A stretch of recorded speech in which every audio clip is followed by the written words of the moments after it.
ನಮಸ್ಕಾರ. ಜಿ ಸಂವಾದಕ್ಕೆ ಸ್ವಾಗತ. ಪಂಚಮಸಾಲಿ ಹೋರಾಟ ಇದು ನಿನ್ನೆ ಮೊನ್ನೆಯ ಹೋರಾಟ ಅಲ್ಲ. ಕಳೆದ 9-10 ವರ್ಷಗಳಿಂದ ನಿರಂತರವಾಗಿ ಈ ಹೋರಾಟವನ್ನು ಮಾಡಲಾಗ್ತಾ ಇದೆ. ಜಯಮೃತ್ಯುಂಜಯ ಸ್ವಾಮೀಜಿ ನೇತೃತ್ವದಲ್ಲಿ ನಡೀತಾ ಇರುವಂಥ ಈ ಹೋರಾಟ ಪ್ರತಿಭಟನೆಯ ರೂಪಕ್ಕೆ ತಿರುಗ್ತ.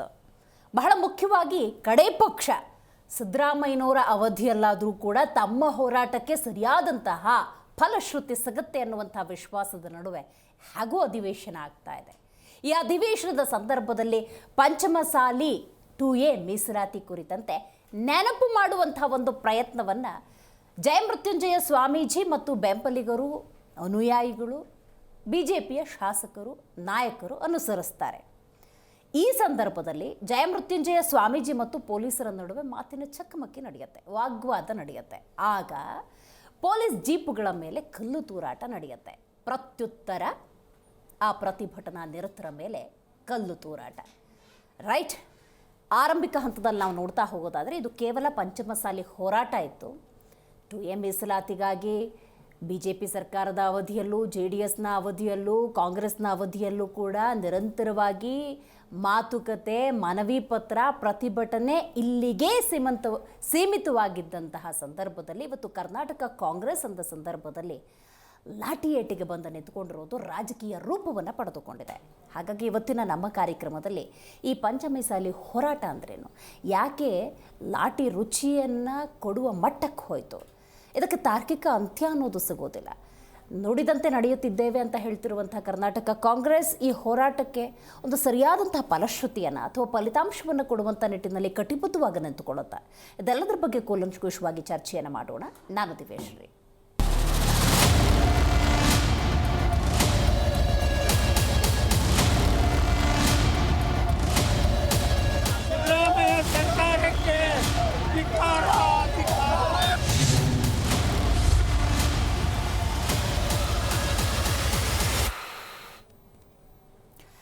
ನಿರಂತರವಾದಂತಹ ಮನವಿ ಪತ್ರಗಳು, ಮಾತುಕತೆಗಳು, ಭರವಸೆಗಳ ನಂತರದ ಸಂದರ್ಭದಲ್ಲಿ, ಅಧಿವೇಶನದ ಸಂದರ್ಭದಲ್ಲಿ ಕಡೇ ಪಕ್ಷ ಈಗಲಾದರೂ ಕೂಡ ತಮ್ಮ ಹೋರಾಟಕ್ಕೆ ಒಂದು ಅಂತ್ಯ ಅನ್ನೋದು ಸಿಗುತ್ತೆ ಅನ್ನುವಂಥ ವಿಶ್ವಾಸದಲ್ಲಿ ದೊಡ್ಡ ಸಂಖ್ಯೆಯಲ್ಲಿ ಇವತ್ತು ಪಂಚಮಸಾಲಿ ಹೋರಾಟಗಾರರು ನಡೆದದ್ದು ಬೆಳಗಾವಿ. ಹೌದು, ಆದರೆ ಇವತ್ತು ಲಾಠಿ ಏಟಿನಿಂದ ಈ ಪ್ರತಿಭಟನೆ ಅಂತ್ಯ ಆಗಿದ್ದು ನಿಜಕ್ಕೂ ಕೂಡ ವಿಷಾದನೀಯ. ಅದರ ನಡುವೆ ದೊಡ್ಡ ಹೈಡ್ರಾಮವೇ ನಡೆದುಕೊಂಡಿದೆ. ತೀವ್ರ ರೂಪವನ್ನು ಪಡೆದುಕೊಂಡಿದೆ ಪಂಚಮಸಾಲಿ ಮೀಸಲಾತಿ ಹೋರಾಟ. ಪ್ರತಿಭಟನೆ ಮಾಡ್ತಾ ಇದ್ದವರ ಮೇಲೆ ಪೊಲೀಸರಿಂದ ಲಾಠಿ ಏಟಿಗೆ ಹೋರಾಟಗಾರರು ಓಡಿ ಹೋಗಿದ್ದಾರೆ. ಸರ್ಕಾರಕ್ಕೆ ಹಿಡಿ ಶಾಪವನ್ನು ಹಾಕಿದ್ದಾರೆ. ಯಾವ ಕಾರಣಕ್ಕೆ ಹೋರಾಟ ಅಂತ ನೋಡೋದಾದರೆ ಇದು 2A ಮೀಸಲಾತಿಗಾಗಿ ನಡೀತಾ ಇರುವಂಥ ಹೋರಾಟ. ಎಲ್ಲಿಗೆ ಮುತ್ತಿಗೆ ಹಾಕೋದಕ್ಕೆ ಪ್ರಯತ್ನ ಮಾಡಿದ್ರು, ಬೆಳಗಾವಿಯಲ್ಲಿ ನಡೀತಾ ಇರುವಂಥ ಸುವರ್ಣಸೌಧ ಅಧಿವೇಶನ ನಡೀತಾ ಇದೆ. ಆ ಸಂದರ್ಭದಲ್ಲಿ ಮುತ್ತಿಗೆ ಹಾಕುವಂಥ ಪ್ರಯತ್ನ ನಡೆಯುತ್ತೆ. ರಾಷ್ಟ್ರೀಯ ಹೆದ್ದಾರಿ 4ರಲ್ಲಿ ಬ್ಯಾರಿಕೇಡ್ಗಳನ್ನು ಹಾಕಿರ್ತಾರೆ. ಆ ಬ್ಯಾರಿಕೇಡ್ಗಳನ್ನು ಕಿತ್ತೆಸೆದು ಪ್ರತಿಭಟನಾಗಾರರು ಮುಂದಕ್ಕೆ ಬರ್ತಾ ಇದ್ದಂತೆಯೇ ಈ ಹಂತವಾಗಿ ಹೋರಾಟ ಅನ್ನೋದು ಬೇರೆ ರೂಪವನ್ನು ಪಡೆದುಕೊಳ್ಳುತ್ತೆ. ಆ ಸಂದರ್ಭದಲ್ಲಿ ಪರಿಸ್ಥಿತಿಯನ್ನು ನಿಭಾಯಿಸಬೇಕಾದಂತಹ ಪೊಲೀಸ್ ಇಲಾಖಾ ಸಿಬ್ಬಂದಿ ಬೇರೆ ಮಾರ್ಗವಿಲ್ಲದೆ ಮಾತಿನ ಚಕಮಕಿ ನಡೆಯುತ್ತೆ, ವಾಗ್ವಾದಗಳು ನಡೆಯುತ್ತೆ, ಕಲ್ಲು ತೂರಾಟ ನಡೆಯುತ್ತೆ, ಕಡೆಗೆ ಲಾಠಿ ಏಟು. ನೀವು ಈ ದೃಶ್ಯದಲ್ಲಿ ಸ್ಪಷ್ಟವಾಗಿ ಗಮನಿಸಬಹುದು. ಅಲ್ಲಿ ಜಯಮೃತ್ಯುಂಜಯ ಸ್ವಾಮೀಜಿಗಳಿದ್ದಾರೆ, ಬಸನಗೌಡ ಪಾಟೀಲ್ ಯತ್ನಾಳ್ ಇದ್ದಾರೆ, ಅರವಿಂದ ಬೆಲ್ಲದಿದ್ದಾರೆ, ಜೊತೆಗೆ ಈರಣ್ಣ ಕಡಾಡಿ ಇದ್ದಾರೆ. ಆ ಸಂದರ್ಭದಲ್ಲಿ ಆ 4 ಮಂದಿ BJP ನಾಯಕರನ್ನು ವಶಕ್ಕೆ ಪಡ್ಕೊಳ್ತಾರೆ, ಜಯಮೃತ್ಯುಂಜಯ ಸ್ವಾಮೀಜಿಯನ್ನು ವಶಕ್ಕೆ ಪಡ್ಕೊಳ್ತಾರೆ. ಪರಿಸ್ಥಿತಿ ಎಷ್ಟರ ಮಟ್ಟಿಗೆ ಹೋಯಿತು ಅಂತ ಹಾಗೆ ನಾವು ದೃಶ್ಯಗಳನ್ನು ತೋರಿಸ್ತಾ ಹೋಗ್ತೀವಿ. ಅಲ್ಲೊಬ್ಬ ವ್ಯಕ್ತಿ ಸಿದು ಬೀಳ್ತಾರೆ. ಆ ಸಂದರ್ಭದಲ್ಲಿ ಅರವಿಂದ ಬೆಲ್ಲದ್ ಬಂದ್ಬಿಟ್ಟು ನೀರನ್ನು ಕುಡಿಸುವಂಥ ಪ್ರಯತ್ನ ಮಾಡ್ತಾರೆ. ಪೊಲೀಸರು ಹಾಗೆ ತಟಸ್ಥವಾಗಿ ನಿಂತ್ಕೊಂಡು ಬಿಟ್ಟಿದ್ರು. ರೈಟ್, ಇಂಥೆಲ್ಲ ಹೈಡ್ರಾಮಗಳಿಗೆ ಸಾಕ್ಷಿ ಆಯಿತು ಅನ್ನೋದಾದರೆ ಈ ಹೋರಾಟದ ಹಿನ್ನೆಲೆಯನ್ನು ಕೂಡ ನಾವು ನೋಡಬೇಕಾಗತ್ತೆ. ಸದ್ಯಕ್ಕೆ ಹೆಂಗಾಗ್ಬಿಟ್ಟಿದೆ ಅಂತ ಹೇಳಿದ್ರೆ, ಕರ್ನಾಟಕ ಕಾಂಗ್ರೆಸ್ ಅಂದ ಸಂದರ್ಭದಲ್ಲಿ ಹಿಂದೂ ವಿರೋಧಿ ನೀತಿಯನ್ನು ಅನುಸರಿಸ್ತಾ ಇದೆ. ಅದಕ್ಕೊಂದು ಸ್ಪಷ್ಟ ಉದಾಹರಣೆ ನೋಡಿ ಇದು ಅಂತ ಹೇಳಿ BJP ಹೊಸದೊಂದು ಅಸ್ತ್ರವನ್ನು ಪ್ರಯೋಗ ಮಾಡ್ತಾ ಇದೆ. ಸೊ ಇದುವರೆಗೂ ಕೂಡ ತುಷ್ಟೀಕರಣದ ಪ್ರಭಾವದಲ್ಲಿ ಕಾಂಗ್ರೆಸ್ ಬೇರೆಯದ್ದೇ ನೀತಿಯನ್ನು ಅನುಸರಿಸ್ತಿದೆ ಅನ್ನೋದರ ನಡುವೆ ಈಗ ಹೊಸದೊಂದು ಅಸ್ತ್ರ ಸಿಕ್ಕಂತಾಗಿದೆ. ಪಂಚಮಸಾಲಿ ಅಂದ ಸಂದರ್ಭದಲ್ಲಿ ನಿರಂತರ ಹೋರಾಟಕ್ಕೆ ಕರ್ನಾಟಕ ಕಾಂಗ್ರೆಸ್ನಲ್ಲೂ ಕೂಡ ಒಂದು ನ್ಯಾಯ ಸಿಗೋದಿಲ್ವ ಅಂತ ನಾನು ಹೇಳ್ತಾ ಇದ್ದೆ. ನೋಡಿ, ಅದೇ ದೃಶ್ಯ. ಅಲ್ಲಿದ್ದಂಥ ಜನ CPR ಮಾಡುವಂಥ ಪ್ರಯತ್ನವನ್ನು ಮಾಡ್ತಾರೆ. ಆ ಸಂದರ್ಭದಲ್ಲಿ ಅರವಿಂದ ಬೆಲ್ಲದ್ ಬರ್ತಾರೆ, ಅವರಿಗೆ ನೀರು ಕುಡಿಸುವಂಥ ಪ್ರಯತ್ನ ಮಾಡ್ತಾರೆ. ಸೊ ಪರಿಸ್ಥಿತಿ ಅಲ್ಲಿಗೆ ಏನೋ ಒಂದು ಬದಿಗೆ ಬಂದಿದೆ. ಆಮೇಲೆ ಪೊಲೀಸ್ನವರು ಪರಿಸ್ಥಿತಿಯನ್ನು ತಿಳಿಗೊಳಿಸುವಂಥ ಪ್ರಯತ್ನವನ್ನು ಕೂಡ ಮಾಡಿದ್ದಾರೆ. ಇದೇ ದೃಶ್ಯ ನೋಡಿ, ಅಲ್ಲಿ ಅರವಿಂದ್ ಬೆಲ್ಲದ್ ಕೂಡ ಬರ್ತಾರೆ ನೋಡಿ. ಲಿಂಗಾಯತ ಪಂಚಮಸಾಲಿ ಜನಾಂಗವನ್ನು ಪಂಚಪೀಠ ಮತ್ತು ಮಲೆನಾಡಿನ ಲಿಂಗಾಯತ ಗೌಡ್ರು ಅಂತ ಕರೀತಾರೆ. ಈ ಹೋರಾಟದ ಹಿನ್ನೆಲೆ, ಯಾಕೆ ಮೀಸಲಾತಿ, ಇದನ್ನೆಲ್ಲ ನಾವು ನೋಡ್ತಾ ಹೋಗಬೇಕು ನೋಡಿ. ಇದಕ್ಕೆ ಸಂಬಂಧಪಟ್ಟಂತೆ ಖ್ಯಾತ ಇತಿಹಾಸಕಾರರಾದಂಥ ಶಂಭಾ ಜೋಶಿ ಅವರ ಪ್ರಕಾರ ಕರ್ನಾಟಕ ರಾಜ್ಯದ ಉತ್ತರದ ಭಾಗದಲ್ಲಿ ಆಗಿನ ಕಾಲದಲ್ಲಿ ಕೃಷಿಯನ್ನು ನಡೆಸಿಕೊಂಡು ಬರ್ತಿರೋರು ಇಂದಿನ ಪಂಚಮಸಾಲಿ ಜನಾಂಗ ಅನ್ನುವಂತಹ ವಾದ ಇದೆ. ಚಾಲುಕ್ಯರ ಕಾಲದ ಕೆಲ ಶಾಸನಗಳಲ್ಲಿ ಪಂಚರಾಜಾಧೀಶ್ವರರು ಅಥವಾ ಪಂಚಾಶಲರು ಅಂತ ಉಲ್ಲೇಖ ಮಾಡಲಾಗಿದೆ. ಸೊ ಇದರ ನಡುವೆ ಇಂಥ ಪಂಚಮಸಾಲಿಗೆ ಒಂದು ಮೀಸಲಾತಿಯನ್ನು ಕೊಡಬೇಕು, ಅವರು ಕೃಷಿಯನ್ನು ಆಧರಿಸಿ ಜೀವನ ಮಾಡುವಂಥ ಜನಾಂಗದವರು, ಹೀಗೆ ಹಲವಾರು ವಿಚಾರಗಳ ನಡುವೆ ಹೋರಾಟ ಅನ್ನುವಂತಹ ಒಂದು ಮಾರ್ಗವನ್ನು ಅಥವಾ ಹೋರಾಟವನ್ನು ಅನುಸರಿಸುವ ಪರಿಸ್ಥಿತಿ ಯಾಕೆ ಬಂತು ಅಂತ ಹೇಳಿದ್ರೆ, ಆ 2A ಮೀಸಲಾತಿಯನ್ನು ಕೊಡುವಂಥ ನಿಟ್ಟಿನಲ್ಲಿ ಸರ್ಕಾರ ಅಂತ ನಿರ್ಧಾರಕ್ಕೆ ಬರೋದಕ್ಕೆ ಸಾಧ್ಯ ಆಗಲಿಲ್ಲ. ಕಾರಣ ಪ್ರಕರಣ ಕೋರ್ಟ್ ಮೆಟ್ಟಲೇ ಇರುತ್ತೆ. ಸಮುದಾಯವನ್ನು 2A ಪ್ರವರ್ಗಕ್ಕೆ ಸೇರ್ಪಡೆ ಮಾಡಿ ಅಂತ ಪಂಚಮಸಾಲಿಗಳು ಹೋರಾಟವನ್ನು ನಡೆಸ್ತಾ ಇದ್ದಾರೆ. ಲಿಂಗಾಯತ ಪಂಚಮಸಾಲಿ ಸಮುದಾಯ ತಮ್ಮನ್ನು ಮೀಸಲಾತಿ ಪ್ರವರ್ಗ 3Bಯಿಂದ 2Aಗೆ ಅಂದರೆ 3Bಯಲ್ಲಿದ್ದಾರೆ 2Aಗೆ ಸೇರಿಸಬೇಕು ಅನ್ನುವಂಥ ಬೇಡಿಕೆ. ಉದ್ಯೋಗ ಇರ್ಬೋದು, ಶೈಕ್ಷಣಿಕ ಇರ್ಬೋದು, ಈ ಎಲ್ಲ ಕ್ಷೇತ್ರಗಳಲ್ಲಿ ಯುವಕ ಯುವತಿಯರಿಗೆ ಅನ್ಯಾಯ ಆಗ್ತಾ ಇದೆ. ಆ ವರ್ಗ ಕೂಡ ಮೇಲಕ್ಕೆ ಬರಬೇಕು ಅನ್ನುವಂಥ ನಿಟ್ಟಿನಲ್ಲಿ ನಮಗೆ 2A ಮೀಸಲಾತಿಯನ್ನು ಕೊಡಿ ಅನ್ನುವಂಥ ಬೇಡಿಕೆಯನ್ನು ಮುಂದಿಟ್ಟಿದ್ದಾರೆ. ಸೊ ಕಾರಣ ಏನು? ಕೃಷಿ ಮೂಲ ಕಸುಬು ಮಾಡ್ತಾ ಪಂಚಮಸಾಲಿಗಳಿಗೆ ಮೀಸಲಾತಿ ಸೌಲಭ್ಯ ಇಲ್ಲದಿರುವುದರಿಂದಾಗಿ ಆ ಸೌಲಭ್ಯವನ್ನು ಒದಗಿಸಿಕೊಟ್ರೆ ಆ ಸಮುದಾಯದವರು ಕೂಡ ಮುಂದಿನ ಹಂತಗಳಲ್ಲಿ, ಮುಂದಿನ ದಿನಗಳಲ್ಲಿ ಬದುಕನ್ನು ಕಟ್ಕೊಳ್ಳೋದಕ್ಕೆ ಸುಲಭ ಆಗುತ್ತೆ ಅಂತ ಹೇಳಿ. 2Aನಲ್ಲಿರುವಂಥ ಇತರ 101 ಹಿಂದೂ ಜಾತಿಗಳಿದ್ದಾವೆ. ಈ ಪೈಕಿ ಸುಮಾರು 6% ಕುರುಬರು 2A ಒಳಗಿದ್ದಾರೆ. ಇದು ದೊಡ್ಡ ಜಾತಿ. ಈ ನಡುವೆ ಕುರುಬರು 2Aಯಿಂದ STಗೆ ಸೇರ್ಪಡೆಯಾಗುವ ಹೋರಾಟವನ್ನು ಕೂಡ ನಡೆಸ್ತಾ ಇದ್ದಾರೆ. ಅಫ್ಕೋರ್ಸ್ ಇದೆಲ್ಲ ಬೆಳವಣಿಗೆಗಳ ನಡುವೆ ಇಲ್ಲಿ ರಾಜಕೀಯ ಕೂಡ ದೊಡ್ಡದಾಗಿ ಕಾಣಿಸ್ತಾ ಇದೆ. ಸೊ ಬಸನಗೌಡ ಪಾಟೀಲ್ ಯತ್ನಾಳ್ ಇರ್ಬೋದು ಅಥವಾ ಹಲವು BJP ನಾಯಕರು ರೈಟ್ ನೌ ಸಿಚುವೇಶನ್ ನೋಡಿ, ಕಾಂಗ್ರೆಸ್ ಹಿಂದೂ ವಿರೋಧಿ ಮಾತ್ರ ಅಲ್ಲ ನೋಡಿ, ಮೀಸಲಾತಿ ವಿಚಾರಕ್ಕೆ ಪಂಚಮಸಾಲಿ ದೊಡ್ಡ ಮಟ್ಟದ ಹೋರಾಟವನ್ನು ಮಾಡ್ತಾ ಇದೆ. ಅದಕ್ಕೂ ಕೂಡ ಸರಿಯಾದಂತಹ ಸಪೋರ್ಟನ್ನು ಕೊಡ್ತಿಲ್ಲ ಅನ್ನುವಂಥ ವಿಚಾರವನ್ನು ಮಂಡಿಸಿದ್ದಾರೆ. ಇದು ಒಂದು ಭಾಗ. ಆದರೆ ಇಲ್ಲಿ ಗಮನಿಸಬೇಕು, ಈ ಹೋರಾಟ ಅನ್ನೋದು ಪಕ್ಷಾತೀತವಾಗಿ ನಡೆದಿತ್ತು. ರೀಕಾಲ್ ಮಾಡ್ಕೋಬೇಕು ನಾವು. ಅದು ಅದೇ ಕಾಂಗ್ರೆಸ್ ಅಂದ ಸಂದರ್ಭದಲ್ಲಿ ವಿಜಯಾನಂದ ಕಾಶಪ್ಪನವರು ಇರ್ಬೋದು ಅಥವಾ ಇತರ ಪಂಚಮಸಾಲಿ ಸಮುದಾಯದ ನಾಯಕರಿರ್ಬೋದು ಅಥವಾ BJP ಅಂದ ಸಂದರ್ಭದಲ್ಲಿ ಯತ್ನಾಳ್ ಇರ್ಬೋದು, ಅರವಿಂದರ ಬೆಲ್ಲದವ್ರು ಇರ್ಬೋದು ಅಥವಾ ಯಡಿಯೂರಪ್ಪನವ್ರು ಇರ್ಬೋದು, ಹೀಗೆ ಹಲವರು ಇದೇ 2A ಮೀಸಲಾತಿಗೆ ಬೆನ್ನಿಗೆ ನಿಂತ್ಕೊಂಡಂಥ ಸನ್ನಿವೇಶವನ್ನು ನಾವು ನೋಡಿದಾಗ ಇವತ್ತು ಪಕ್ಷ ಅಂತಹ ಭೇದ ಬಾಡಿ ಮಾತಾಡೋದು ಅಷ್ಟು ಸರಿ ಕಾಣೋದಿಲ್ಲ. ಬಟ್ ರಾಜಕೀಯ ಬೇಳೆಯನ್ನು ಪ್ರತಿಯೊಬ್ಬರು ಕೂಡ ಬೆಳೆಸ್ಕೊಳ್ತಾ ಇದ್ದಾರೆ.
ಈ ಬಗ್ಗೆ ಮಾತಾಡಲಿಕ್ಕೆ JDS ವಕ್ತಾರರಾಗಿರುವಂತಹ ಮಹೇಶ್ ಗೌಡ್ರು ಭಾಗಿಯಾಗಿದ್ದಾರೆ. ನಮಸ್ಕಾರ ಮಹೇಶ್ ಗೌಡ್ರು. ನಮಸ್ಕಾರ ಮೇಡಮ್. ಇನ್ನು ರಾಜಕೀಯ ವಿಶ್ಲೇಷಕರಾಗಿರುವಂತಹ ಪ್ರೊಫೆಸರ್ ಚಂಬಿ ಪುರಾಣಿಕ್ ಅವರು ಝೂಮ್ನಿಂದ ಕನೆಕ್ಟ್ ಆಗಿದ್ದಾರೆ. ಸರ್ ನಮಸ್ಕಾರ. ನಮಸ್ಕಾರ. ರೈಟ್ ಮಹೇಶ್ ಗೌಡ್ರೆ, ಪಂಚಮಸಾಲಿ ಹೋರಾಟ ಅಂದರೆ ನಿನ್ನೆ ಮೊನ್ನೆಯಿಂದ ಆರಂಭ ಆಗಿರುವಂಥ ಹೋರಾಟ ಅಲ್ಲ. ನಾನು ಗಮನಿಸಿದ ಹಾಗೆ ಪಕ್ಷಾತೀತವಾಗಿ BJP ಇರ್ಬೋದು, JDS ಇರ್ಬೋದು, ಕಾಂಗ್ರೆಸ್ ಇರ್ಬೋದು, 2A ಮೀಸಲಾತಿ ಬೇಕು ಅಂತ ಹೇಳಿ ಪಕ್ಷವನ್ನು ಮರೆತು ಆ ಸಮುದಾಯಕ್ಕಾಗಿ ಹೋರಾಟ ಮಾಡಿದಂತಹ ಸನ್ನಿವೇಶವನ್ನು ನಾವು ನೋಡಿರೋ ಸಂದರ್ಭದಲ್ಲಿ ಇವತ್ತು ಕರ್ನಾಟಕ ಕಾಂಗ್ರೆಸ್ ಇದೆ 138 ಅನ್ನುವಂಥ ಸಿಚುವೇಶನ್ ನಡುವೆ ಕಾಂಗ್ರೆಸ್ನಿಂದಾದರೂ ನ್ಯಾಯ ಸಿಗುತ್ತೆ, ಕಾಂಗ್ರೆಸ್ನಿಂದಾದರೂ ಈ ಪಂಚಮಸಾಲಿ ಸಮುದಾಯಕ್ಕೆ ಒಂದು ಬೆಳಕು ಕಾಣುತ್ತೆ ಅನ್ನುವಂಥ ವಿಶ್ವಾಸದ ನಡುವೆ ಉತ್ತರ ಸಿಕ್ಕಿದ್ದು ಲಾಠಿ ಏಟ್. ಏನಂತೀರಿ ನೀವು? ಮೊದಲನೇ ತುಂಬ ಚೆನ್ನಾಗಿ ಹೇಳಿದ್ದೀರಾ ಸ್ಟಾರ್ಟಿಂಗಲ್ಲಿ. ಹೋರಾಟ ಅಂದರೆ ಹೇಗೆ, ಸಮುದಾಯಗಳಿಗೆ ಯಾವ್ಯಾವ ರೀತಿ ಸೌಲಭ್ಯಗಳು ಸಿಗುತ್ತೆ ಅದನ್ನು ತುಂಬ ಚೆನ್ನಾಗಿ ಹೇಳಿದ್ದೀರಾ. 1995 ಏನು ಕರ್ನಾಟಕದಲ್ಲಿ ಒಂದು ರಾಜ್ಯ ಹಿಂದುಳಿದ ವರ್ಗಗಳ ಆಯೋಗ ಇದೆ, ಅದು ಶಾಸನಬದ್ಧ ಆಯೋಗ. ಆ ಶಾಸನಬದ್ಧ ಆಯೋಗದಲ್ಲಿ ಯಾವ್ಯಾವ ಸಮುದಾಯಗಳಿಗೆ ಎಷ್ಟೆಷ್ಟು ಪರ್ಸೆಂಟೇಜನ್ನು ಕೊಡಬೇಕು ಅಂತೇಳಿ ಸುಪ್ರೀಂ ಕೋರ್ಟಿನ ರೂಲ್ಸ್ಗೆ ಅನುಗುಣವಾಗಿ ಇವತ್ತು ರಾಜ್ಯದಲ್ಲಿ ಶಾಸನಬದ್ಧವಾಗಿ ಎಲ್ಲರಿಗೂ ಸಹ ಹಂಚಿಕೆ ಆಗಿದೆ. ಆದರೆ ನಾವೆಲ್ಲ ನೋಡ್ತಾನೆ ಇದ್ದೀವಿ, ಜಯಮೃತ್ಯುಂಜಯ ಸ್ವಾಮೀಜಿಗಳ ನೇತೃತ್ವದಲ್ಲಿ ಸುಮಾರು 70 ದಿನಗಳ ಕಾಲ ಬೆಂಗಳೂರಿನ ಫ್ರೀಡಂ ಪಾರ್ಕ್ನಲ್ಲಿ ಪಂಚಮಸಾಲಿ ಏನು ಹೋರಾಟ ಇತ್ತು 2A ಸೇರಿಸಿ ಅಂತೇಳಿ, ಆ ಸಂದರ್ಭದಲ್ಲಿ ನೀವು ಹೇಳಿದಾಗೆ ಪಕ್ಷ ಭೇದವನ್ನು ಮರೆತು ಅದರಲ್ಲಿ ನೋಡಿ, ಈಗ ಉದಾಹರಣೆ ಭಾಜಪದಲ್ಲಿರುವಂತಹ ಯತ್ನಾಳ್ ಅವರಾಗಿರ್ಬೋದು, ಕಾಂಗ್ರೆಸ್ನಲ್ಲಿರುವಂಥ ಲಕ್ಷ್ಮೀ ಹೆಬ್ಬಾಳ್ಕರ್ ಅಥವಾ ವಿಜಯಾನಂದ ಕಾಸಪ್ಪನವರಾಗಿರ್ಬೋದು, ಅದರ ನೇತೃತ್ವವನ್ನು ವಹಿಸ್ಕೊಳ್ತಾರೆ. ಅದನ್ನು ಸಹ ನಾನು ಹೇಳ್ಬಿಡ್ತೀನಿ. ಇವತ್ತೇನು ರಾಜ್ಯದ ಪಂಚಮಸಾಲಿ ಹೋರಾಟದ ಅಧ್ಯಕ್ಷರಾಗಿ ಯತ್ನಾಳ್ ಅವರಿದ್ರೆ, ರಾಷ್ಟ್ರೀಯ ಅಧ್ಯಕ್ಷರಾಗಿ ನಮ್ಮ ಕಾಸಪ್ಪನವ್ರು ಇರ್ತಾರೆ, ರಾಷ್ಟ್ರೀಯ ಅಧ್ಯಕ್ಷ ನ್ಯಾಷನಲ್ ಪ್ರೆಸಿಡೆಂಟ್ ಆಗಿರ್ತಾರೆ. ಆದರೆ ದುರಂತ ಅಂತ ಹೇಳಿದ್ರೆ, ಎರಡೂ ಏನು ಲಿಂಗಾಯತ ಸಮುದಾಯದಲ್ಲಿ ಈ ಪಂಚಮಸಾಲಿ ಮತ್ತು ವೀರಶೈವ, ಈ ಪಂಚಮಸಾಲಿ ಹೋರಾಟವನ್ನು ಸ್ಟಾರ್ಟ್ ಮಾಡಿದಾಗ ನಿಮ್ಮ ಮಾಧ್ಯಮದಲ್ಲಿ ನಾನು ಒಂದು 10-15 ಡಿಸ್ಕಷನ್ ಮಾಡಿದ್ದೇನೆ. ಪಂಚಮಸಾಲಿ ಯಾರ್ಯಾರು ಹೋರಾಟಗಾರಿದ್ದಾರೆ ಅವ್ರು ಮಾತ್ರ ಹೋರಾಟಕ್ಕೆ ಬಂದರು. ಆದರೆ ವೀರಶೈವ ಲಿಂಗಾಯತ ಸಮುದಾಯ ಆಗಲಿ ಕೆಲವು ಮಠಮಾನ್ಯಗಳಾಗಲಿ ಬರಲೇ ಇಲ್ಲ. ಅದರಲ್ಲಿ ಕೇವಲ ಸಿದ್ಧಗಂಗಾ ಮಠ ಬಿಟ್ಟರೆ, ಒಂದಷ್ಟು ಮಠಗಳನ್ನು ಬಿಟ್ಟರೆ ಅವ್ರಿಗೆ ಸಪೋರ್ಟನ್ನು ಮಾಡಿದ್ರು, ಬೇರೆಯವರು ಸಪೋರ್ಟನ್ನೇ ಮಾಡಲಿಲ್ಲ. ಪಾಪ ಅವ್ರು ಕಾಲ್ನಡಿಗೆಯಲ್ಲಿ ಬಂದರು. ಜಯಮೃತ್ಯುಂಜಯ ಸ್ವಾಮೀಜಿ ಬೆಂಗಳೂರು ತನಕ ಫ್ರೀಡಂ ಒಂದು ಇದರಲ್ಲಿ ಹೋರಾಟದಲ್ಲಿ ಒಂದು ಗಮನ ಹರಿಸಬೇಕಾಗುತ್ತೆ ದಿವ್ಯಶ್ರೀಜಿ. ಬೆಂಗಳೂರಿನಲ್ಲಿ ಹೋರಾಟವನ್ನ ಮಾಡಬೇಕಾದ್ರೆ ಫ್ರೀಡಂ ಪಾರ್ಕಲ್ಲೇ ಮಾಡಬೇಕು. ಹೌದು. ಆದ್ರೆ ಈ ಫ್ರೀಡಂ ಪಾರ್ಕಲ್ಲೇ ಮಾಡಬೇಕು ಅಂತ ಹೇಳಿದ್ರೆ ಸುಪ್ರೀಂ ಕೋರ್ಟ್ ನಿರ್ದೇಶನ ಇದೆ, ಇನ್ನೆಲ್ಲೂ ಮಾಡೋ ಹಾಗಿಲ್ಲ. ಆದರೆ ಸರ್ ಹಾಗಾದರೆ ವಾಟ್ ನೆಕ್ಸ್ಟ್? ಅಲ್ಲೂ ಸಹ ವಿಧಾನಸೌಧ ಇದೆ ಬೆಳಗಾವಿಯಲ್ಲಿ, ಅಲ್ಲೂ ಸಹ ಅಧಿವೇಶನ ಮಾಡೋದಕ್ಕೆ ಪರ್ಮಿಷನ್ ಇದೆಯಾ ಸರ್ ಸ್ಟ್ರೈಕ್ ಮಾಡೋದಕ್ಕೆ ಅಂತ? ಅಲ್ಲೂ ಸಹ ಸ್ಟ್ರೈಕ್ ಮಾಡೋದಕ್ಕೆ ಪರ್ಮಿಷನ್ ಇಲ್ಲ. ಯಾಕೆ ಅಂತ ಹೇಳಿದ್ರೆ ಅದು DC ಅವರ ವಿವೇಚನೆಗೆ ಬಿಟ್ಟಂಥದ್ದು. ಜಿಲ್ಲಾಧಿಕಾರಿ ಪರ್ಮಿಷನ್ ಕೊಟ್ಟರೆ ಮಾಡ್ಬೋದು, ಆದರೆ ಸುಪ್ರೀಂ ಕೋರ್ಟ್ನ ಅಲ್ಲಿ ಯಾವುದೇ ತರನಾದಂಥ ಒಂದು ನಿರ್ದೇಶನ ಇಲ್ಲ. ಆದರೆ ಇಲ್ಲಿ ನೋಡಿ ಎಷ್ಟು ಒಂದು ಸ್ವಾರಸ್ಯಕರ ಘಟನೆ ಇದು ಅಂತ ಹೇಳಿದ್ರೆ, ಪಂಚಮಸಾಲಿ ಹೋರಾಟವನ್ನು ನಾನು ಬೆಂಗಳೂರಲ್ಲಿ ಮಾಡೋದಿಲ್ಲ, ಬೆಂಗಳೂರಿನ ಜನರಿಗೆ ನಾನು ಹೋರಾಟದ ಬಿಸಿಯನ್ನು ಕೊಡೋದಿಲ್ಲ, ತೊಂದರೆ ಮಾಡೋದಿಲ್ಲ, ನಮ್ಮ ಜಿಲ್ಲೆಗೆ ಬಂದೇ ಬರ್ತಾರೆ, ನಮ್ಮ ಜಿಲ್ಲೆಯಲ್ಲೇ ಮುಖ್ಯಮಂತ್ರಿಗಳ ಸಮೇತ ಇಡೀ ರಾಜ್ಯ ಸರ್ಕಾರ ಬರುತ್ತೆ, ಅವಾಗ ನಾನು ಅಲ್ಲಿ ಬಿಸಿ ಮುಟ್ಟಿಸ್ತೀನಿ ಅಂತೇಳಿ ಜಯಮೃತ್ಯುಂಜಯ ಸ್ವಾಮೀಜಿಯವರು 20 ದಿನಗಳಿಂದನೇ ಮಾಧ್ಯಮಗೋಷ್ಠಿ ಮಾಡಿದರು. ಅದು ಕರೆಕ್ಟ್, ಸತ್ಯ ಆಗಿದೆ. ಆದರೆ ಮಾಧ್ಯಮಗೋಷ್ಠಿ ಮಾಡಿದಂಥ ಸಂದರ್ಭದಲ್ಲಿ ಅವರು ಯಾವ ರೀತಿಯಾದಂಥನ್ನು ಹೇಳ್ತಾರೆ ಅಂದರೆ, ನಮಗೆ 2A ಮೀಸಲಾತಿಯನ್ನು ಕೊಡಲೇಬೇಕು ಅಂತ ಹೇಳಿರ್ತಾರೆ. ಆದರೆ ಭಾರತೀಯ ಜನತಾ ಪಕ್ಷ ಯಡಿಯೂರಪ್ಪ ಸಾಹೇಬರು ಮುಖ್ಯಮಂತ್ರಿ ಆಗಿದ್ದಾಗ, ಅದೇ BJPಯಲ್ಲಿ ಬೊಮ್ಮಾಯಿ ಅವರು ಮುಖ್ಯಮಂತ್ರಿ ಆದಾಗ ಹೋರಾಟಗಳು ನಡೆಯುತ್ತೆ, ಸೆಷನಲ್ಲೂ ಸಹ ನಡೆಯುತ್ತೆ. ಆದರೆ ಎಷ್ಟು ನಾಜೂಕಾಗಿ ಅವತ್ತು 2A ಮೀಸಲಾತಿಯನ್ನು ಕೊಡದೇನೆ ಅಲ್ಲಿ ಒಂದು ಡ್ರಾಮಾ ಆಗಿರ್ತದೆ ಅಂತ ಹೇಳಿದ್ರೆ, ಯಾವ ಒಂದು ಇದಕ್ಕೆ ಪಂಚಮಸಾಲಿಯವರಿಗೆ ಒಂದು ಮುಸ್ಲಿಮ್ಸ್ ಇದೆಯಲ್ಲ ಅಲ್ಪಸಂಖ್ಯಾತರದು, ಆ ಪರ್ಸೆಂಟೇಜನ್ನು ಕಿತ್ತು ಇವ್ರಿಗೆ ಹಂಚಿಬಿಟ್ಟು ಬಾಯಿಗೆ ಒಂದು ಇದನ್ನು ಬೆಂಡೆ ಸದ್ಯಕ್ಕೆ ಸುಮ್ಗಿರಿ ಅಂತೇಳಿ ಆಗಿರ್ತದೆ. ಆಗ ನ್ಯಾಯಪೀಠ ಒಬ್ಬರು ಯಾರೋ ಪ್ರಸನ್ನ ಒಂದು ವಿಶೇಷ ನ್ಯಾಯಪೀಠ ಇರ್ತದೆ, ಆ ನ್ಯಾಯಪೀಠದ ಮುಂದೆ ಸಾರ್ವಜನಿಕ ಹಿತಾಸಕ್ತಿ ಅರ್ಜಿನೂ ಬಂದಿರ್ತದೆ, ಆ ಅರ್ಜಿ ಮುಖಾಂತರವಾಗಿ ತಾತ್ಕಾಲಿಕವಾಗಿ ಇದನ್ನೇ ಮುಂದುವರಿಸಿ ಅಂತ ಹೇಳಿರ್ತದೆ. ಆದರೆ ಇಲ್ಲಿ ಸಹ ನೋಡಿ, ಪಂಚಮಸಾಲಿ ಹೋರಾಟವನ್ನು ನಾನು ಮಾಡೇ ಮಾಡ್ತೀನಿ ಅಂತೇಳಿ ಜಯಮೃತ್ಯುಂಜಯ ಸ್ವಾಮೀಜಿಯವರು ಬೆಳಗಾಂ ಅಧಿವೇಶನ ಮುಂಚೆನೆ ಒಂದು ಮಾಧ್ಯಮಗೋಷ್ಠಿ ಮಾಡ್ತಾರೆ. ಮಾಧ್ಯಮಗೋಷ್ಠಿ ಮಾಡಿದಾಗ ಸರ್ಕಾರ ಕೇಳ್ತಾರೆ, ನಾನು ಒಂದು ಹೋರಾಟವನ್ನ ಮಾಡ್ತೀನಿ, ಹೋರಾಟ ಯಾವ ರೀತಿ ಇರ್ತದೆ ಅಂದ್ರೆ ಶಾಂತ ರೂಪದಲ್ಲಿ ಇರುತ್ತೆ ಅಂತ. ಆದ್ರೆ ಶಾಂತ ರೂಪದಲ್ಲಿ ಇರೋದಕ್ಕೆ ನಿಮ್ಮ ಹೋರಾಟ ಹತ್ತಿಕ್ಕೋದಿಲ್ಲ ಅಂತೇಳಿ ಸನ್ಮಾನ್ಯ ಪೂಜ್ಯ ಹೋಮ್ ಮಿನಿಸ್ಟರ್ ಗೃಹ ಮಂತ್ರಿಯವರು ಸಹ ಆಶ್ವಾಸನೆ ಕೊಟ್ಟಿರ್ತಾರೆ. ನಾವು ನನ್ನೇನು ಸಹ ನೀವು ನೋಡಿದಿರಿ, ಎಲ್ಲಿ ಮಾಧ್ಯಮದಲ್ಲಿ ನಿಮ್ಮಲ್ಲಿ ತೋರಿಸಿದಿರಿ, ಅಲ್ಲಿ ಇದರಲ್ಲೂ ಸಹ. ಆದರೆ ಇಲ್ಲಿ ನೋಡಿ ಏನಾಯ್ತು ಅಂತೇಳಿ, ಜಯಮೃತ್ಯುಂಜಯ ಸ್ವಾಮೀಜಿಯವರು ಜಿಲ್ಲಾಧಿಕಾರಿಯವರಿಗೆ ಒಂದು ಮನವಿ ಪತ್ರವನ್ನು ಕೊಡ್ತಾರೆ, ನಾವು 5,000 ಟ್ರಾಕ್ಟರ್ ಬಂದು ಹೋರಾಟವನ್ನ ಮಾಡಿ ಮುಖ್ಯಮಂತ್ರಿಗಳನ್ನ ಭೇಟಿ ಮಾಡ್ತೇವೆ ಅಂತೇಳಿ. ಆದರೆ ಅಲ್ಲೇನಾಗುತ್ತೆ ಅಂತ ಹೇಳಿದ್ರೆ, ಆ ಒಂದು ಕಾನೂನು ಸುವ್ಯವಸ್ಥೆ ಹಾಳಾಗುತ್ತೆ. ನಾವು ಇಲ್ಲಿ ಇದನ್ನ ಮಾಡ್ತಾ ಇದೀವಿ, ಏನನ್ನ ಮಾಡ್ತಾ ಇದೀವಿ ಅಂತ ಹೇಳಿದ್ರೆ, ಬೆಳಗಾವಿ ಅಧಿವೇಶನವನ್ನ ಮಾಡ್ತಾ ಇದೀವಿ, ಅಧಿವೇಶನಕ್ಕೆ ತೊಂದರೆ ಆಗಬಾರ್ದು ಅಂತೇಳಿ ಇವರು ರಿಕ್ವೆಸ್ಟ್ ಅನ್ನ ಮಾಡ್ಕೊಳ್ಳಾಗಿ, ಟ್ರಾಕ್ಟರ್ ಬರೋದು ಬೇಡ, ನೀವು ಕ್ರೂಸರ್ ಅಲ್ಲಿ ಬನ್ನಿ, ಕೇವಲ ಇಷ್ಟು ಬನ್ನಿ ಹೋರಾಟ ಮಾಡಿ, ಶಾಂತಿಯುತವಾಗಿ ಮಾಡಿ ಅಂದಾಗ ಪರ್ಮಿಷನ್ ಸಿಗುತ್ತೆ. ಇವತ್ತು ಶಾಂತಿಯುತವಾಗಿ ಹೋರಾಟವನ್ನ ಮಾಡ್ತಾ ಇದ್ದಾರೆ, ಹೌದಲ್ವಾ? ಸೊ ಹಾಗಾದ್ರೆ ರಾಜ್ಯ ಸರ್ಕಾರ ಶಾಂತಿಯುತವಾಗಿ ಹೋರಾಟ ಮಾಡ್ತಿದ್ದಂತ ಸ್ವಾಮೀಜಿಗಳನ್ನ ಸಮೇತ ಇವತ್ತು ಹೋರಾಟವನ್ನ ಹತ್ತಿಕ್ಕುವಂತದ್ದನ್ನ ನಾವು ನೋಡಿದ್ದೇವೆ. ಅದು ಲಾಠಿ ಚಾರ್ಜ್ ಮುಖಾಂತರ. ಒಂದು ದುರಂತ ಅಂತ ಹೇಳಿದ್ರೆ, ಒಂದು ಅವಮಾನ ಅಂತ ಹೇಳಿದ್ರೆ ದಿವ್ಯಶ್ರೀಜಿ, ಸನ್ಮಾನ್ಯ ಸನ್ಮಾನ್ಯ ಪೂಜ್ಯ ಈ ನಾಡು ಕಂಡಂತ ಅತ್ಯಮೂಲ್ಯ ಮುಖ್ಯಮಂತ್ರಿ ಮಾಜಿ ಎಸ್.ಎಂ. ಕೃಷ್ಣಾಜಿ ಅವರು ಇವತ್ತು ತೀರ್ಕೊಂಡಿದ್ದಾರೆ. ಇವತ್ತು ತೀರ್ಕೊಂಡದ್ದು ದಿವಸ ಅವರಿಗೆ ಗೌರವಪೂರ್ಣವಾಗಿ ನಮನವನ್ನ ಸಲ್ಲಿಸಬೇಕಾಗಿತ್ತು. ಆದ್ರೆ ಅವ್ರು ಸತ್ತ ದಿನ ಇಂಥ ಲಾಠಿ ಚಾರ್ಜ್ ಅನ್ನ ಮಾಡಿರೋದು ಅವಮಾನ. ಅದು ಸ್ವಾಮೀಜಿ ಮತ್ತು ಅಲ್ಲಿ ನೋಡಿದ್ರೆ ಹೆಣ್ಣು ಮಕ್ಕಳ ಮೇಲೆ ಲಾಠಿ ಚಾರ್ಜ್ ಮಾಡಿದ್ದಾರೆ, ಹೋರಾಟಗಾರರ ಲಾಠಿ ಚಾರ್ಜ್ ಮಾಡಿದ್ದಾರೆ. ಆದರೆ ಇದರ ಉದ್ದೇಶ ಏನಾಗಿತ್ತು? ಇಲ್ಲಿ DC ಅವರು ಫೇಲ್ಯೂರ್ ಆಗಿದ್ದಾರೆ, ಮತ್ತೆ SP ಅವರು ಫೇಲ್ಯೂರ್ ಆಗಿದ್ದಾರೆ.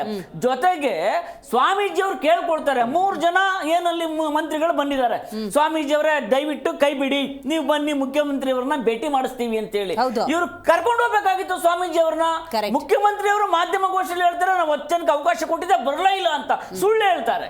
ಈಗ ಸ್ವಾಮೀಜಿ ಅವರು ಹೇಳಿದ್ರು ನಾನು ಬರ್ತೀನಿ ಕರ್ಕೊಂಡು ಹೋಗಿ ಅಂತ. ಕರ್ಕೊಂಡು ಹೋಗೋದಕ್ಕೆ ಮೊದಲೇ ಪೊಲೀಸರು ಬಿಡ್ಲಿಲ್ಲ. ಸ್ವಾಮೀಜಿ ಅವರನ್ನ ಇದ್ರಲ್ಲಿ ಕೂರಿಸ್ಕೊಂಡು ಪ್ರತಿಭಟನೆ ಮಾಡ್ತಿದ್ದವ್ರ ಮೇಲೆ ಲಾಠಿ ಕೊಟ್ಟು ಓಡೋಗಿ ಇವತ್ತು ಅದು ಸಂಪೂರ್ಣವಾಗಿ ಪ್ರಕ್ಷುಬ್ಧ ಸ್ಥಿತಿ ನಿರ್ಮಾಣ ಆಗಿದೆ.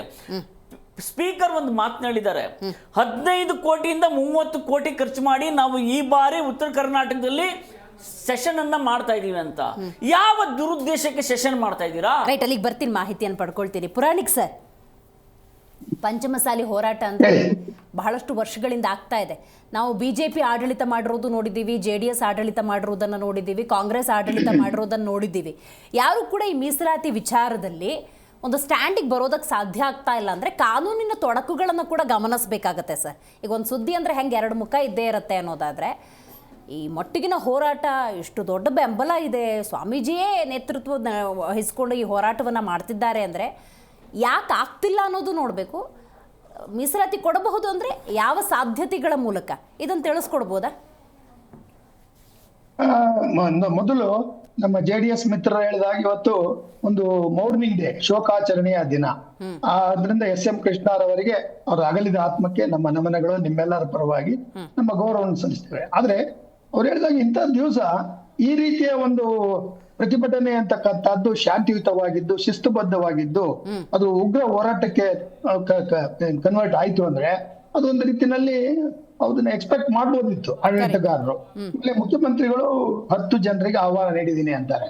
ನನ್ನ ಇದು ವೈಯಕ್ತಿಕ ಅಭಿಪ್ರಾಯ ಏನಂದ್ರೆ, ಮುಖ್ಯಮಂತ್ರಿಗಳು ಈ ಒಂದು ಕಾಂಗ್ರೆಸ್ ಪಕ್ಷಕ್ಕೆ ಪಂಚಮಸಾಲಿಗಳು ಚುನಾವಣೆಯಲ್ಲಿ, ಅದರಲ್ಲೂ ಅಸೆಂಬ್ಲಿ ಚುನಾವಣೆಯಲ್ಲಿ ಮತ್ತು ಮೊನ್ನೆ ಬೈ ಎಲೆಕ್ಷನ್ ನಲ್ಲಿ ನೀಡಿರ್ತಕ್ಕಂತ ಬೆಂಬಲವನ್ನ ಗಮನದಲ್ಲಿಟ್ಟುಕೊಂಡು ಅವರನ್ನ ಒಂದು ರೀತಿಯಲ್ಲಿ ಸಮಜಾಯಿಸಿಕೊಟ್ಟು ಯಾವ ಕಾರಣಕ್ಕಾಗಿ ಇದನ್ನ ಕೊಡಲಿಕ್ಕೆ ಆಗ್ತಾ ಇಲ್ಲ ಅದನ್ನ ಹೇಳುವ ಒಂದು ಪ್ರಯತ್ನವನ್ನ ಮಾಡಿ ಕ್ಲಾರಿಟಿ ಕೊಟ್ಟಿದ್ರೆ ಬಹುಶಃ ಇವತ್ತಿನ ಒಂದು ದುರಂತ ಪ್ರಸಂಗ ನಡೀತಾ ಇರಲಿಲ್ಲ. ಅಥವಾ ಒಂದ್ ರೀತಿಯಲ್ಲಿ ಇದು ಕಾಂಗ್ರೆಸ್ಗೆ ಬೂಮರಂಗ್ ಆಗುತ್ತೆ. ಯಾಕಂದ್ರೆ ಒಂದ್ ರೀತಿಯಲ್ಲಿ ರಾಜಕಾರಣಿಗಳು ಮತ್ತು ಪಕ್ಷಗಳು ಆಡಳಿತದಲ್ಲಿ ಇರ್ಲಿ ವಿರೋಧ ಪಕ್ಷದಲ್ಲಿ ಇರ್ಲಿ ಅವರು ಕೊಡುವ ಭರವಸೆಗಳು ಸುಳ್ಳು, ಅವರನ್ನ ನಂಬಲಿಕ್ಕೆ ಬಾರದು ಎಂತಕ್ಕಂಥದ್ದು ಮತ್ತೆ ಮತ್ತೆ ಪ್ರೂವ್ ಆದಂಗ ಆಗುತ್ತೆ. ಆದ್ರಿಂದ ಇದು ಒಂದನ್ನ. ಇನ್ನು ಎರಡನೇದು, ಪಂಚಮಸಾಲಿಗಳ ಬೇಡಿಕೆಯಲ್ಲಿ ಒಂದು ರೀತಿಯಲ್ಲಿ ನ್ಯಾಯ ಇದೆ, ಆ ಸ್ವಾಮಿಗಳು ಕೇಳ್ತಾ ಇರೋದ್ರಲ್ಲಿ ನ್ಯಾಯ ಇದೆ. ಆದ್ರೆ ಅಲ್ಲಿ ಏನಾಗಿದೆ ಅಂದ್ರೆ ವೀರಶೈವ ಲಿಂಗಾಯತರಲ್ಲಿ ಅನೇಕ ಉಪಪಂಗಡಗಳಿವೆ. ಆ ಉಪಜಾತಿಗಳನ್ನ ಅವು ಬಿಟ್ರೆ ಇವ್ರಿಗೆ ಕೊಟ್ರೆ ಇವ್ರು ಮೆಜಾರಿಟಿ ಇದ್ದಾರೆ, ಆದ್ರಿಂದ ನೀವು ಕೊಟ್ರಿ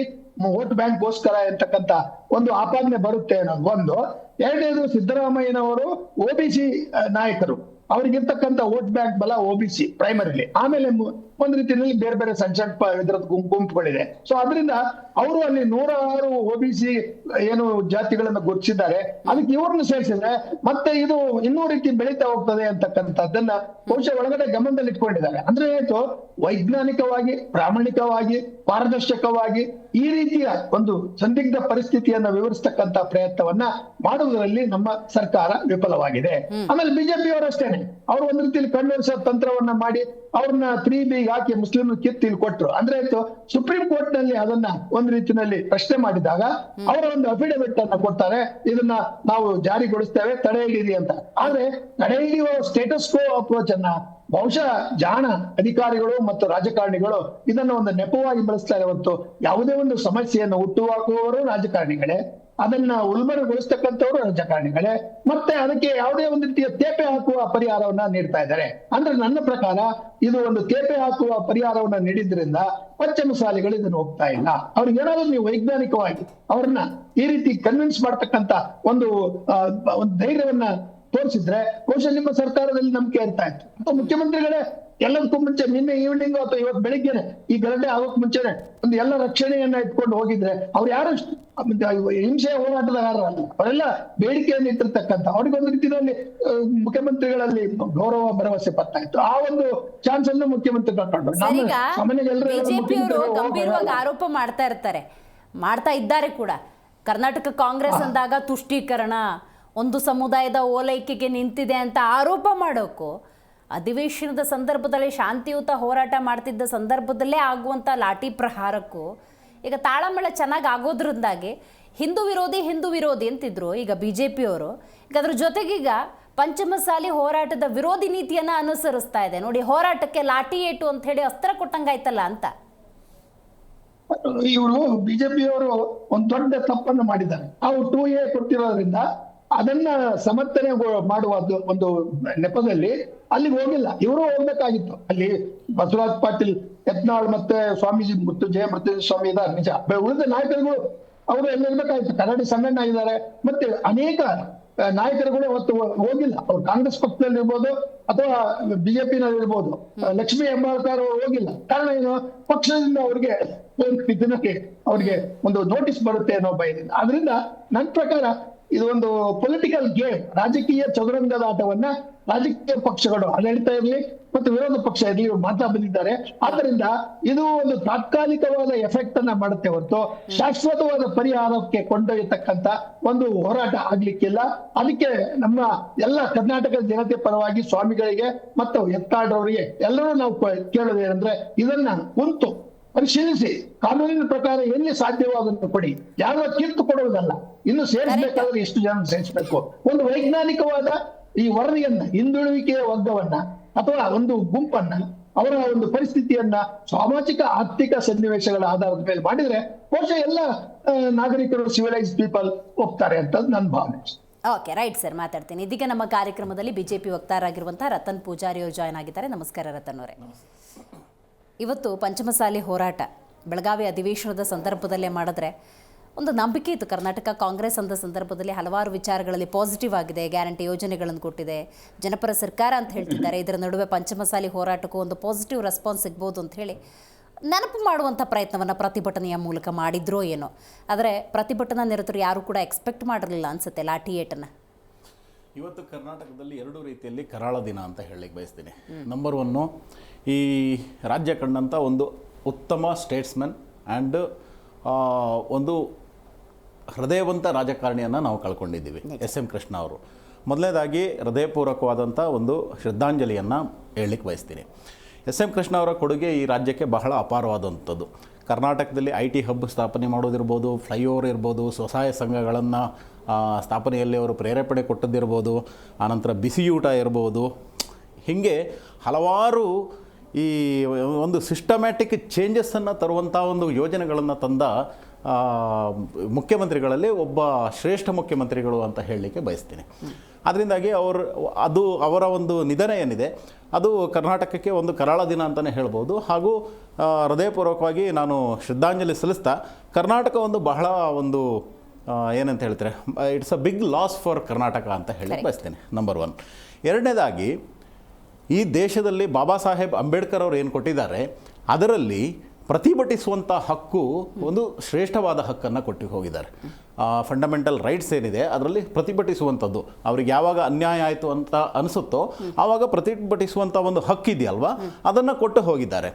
ಯಾವತ್ತೂ ಪ್ರಜಾಪ್ರಭುತ್ವ, ಸಂವಿಧಾನ, ಅದು ಇದು ಅಂತ ಹೇಳಿಕೊಂಡು ಯಾವತ್ತೂ ಬೆಂತಟ್ಕೊಳ್ಳುವಂಥ ಕಾಂಗ್ರೆಸ್ನವರು ಹಾಗೂ ಸಿದ್ದರಾಮಯ್ಯನವರು ಹಾಗೂ DK ಶಿವಕುಮಾರ್ ಅವರು ಇವತ್ತು ಅವರ ಸರ್ಕಾರ ತೆಗೆದುಕೊಂಡ ಪಂಚಮಸಾಲಿ ಹೋರಾಟದಲ್ಲಿ ಅವರೇನೋ ಒಂದು ಹಕ್ಕಿಗಾಗಿ ಹೋರಾಟ ಮಾಡ್ತಾಯಿದ್ರು, ಪ್ರಜಾಸತ್ತಾತ್ಮಕವಾಗಿ ಹೋರಾಟ ಮಾಡ್ತಾಯಿದ್ರು, ಶಾಂತಿಯುತವಾಗಿ ಹೋರಾಟ ಮಾಡ್ತಾಯಿದ್ರು.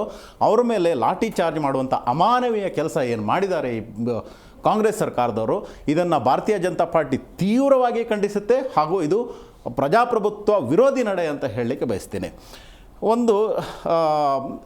ಇನ್ನೊಂದೇನಂತ ಹೇಳಿದರೆ, ಪಂಚಮಸಾಲಿ ಲಿಂಗಾಯತರು ಏನಿದ್ದಾರೆ ಅವರು ಒಂದು ಪ್ರಜಾಸತ್ತಾತ್ಮಕವಾಗಿ ಶಾಂತಿಯುತವಾಗಿ ಹೋರಾಟ ಮಾಡ್ತಿದ್ದಾರೆ. ಆದರೆ ಕರ್ನಾಟಕ ರಾಜ್ಯದ ಈ ಒಂದು ಕಾಂಗ್ರೆಸ್ ಸರ್ಕಾರದ ತುಷ್ಟೀಕರಣ ನೀತಿ ಹೆಂಗಿರುತ್ತೆ ಅಂತ ಹೇಳಿದರೆ, ಒಂದು ವೇಳೆ ಏನಾದರೂ ಮುಸಲ್ಮಾನರು ಈ ಥರದ ಹೋರಾಟ ಮಾಡದಿದ್ದರೆ ರಾತ್ರೋರಾತ್ರಿ ಸಂವೇದನೆ ತೋರಿಸ್ಬಿಡ್ತಾರೆ ಇವರು. ಆದರೆ ಯಾವತ್ತು ಹಿಂದೂಗಳ ಹೋರಾಟ ಮಾಡ್ತಾರೆ, ಪಂಚಮಸಾಲಿ ಸಮುದಾಯದವರು ಹೋರಾಟ ಮಾಡ್ತಾರೆ, ಹಿಂದೂಗಳ ಹೋರಾಟ ಮಾಡ್ತಾರೆ, ಆವಾಗ ಇಂಥ ಒಂದು ಅಮಾನವೀಯ ನಡೆಯನ್ನು ತೋರಿಸ್ತಾರೆ.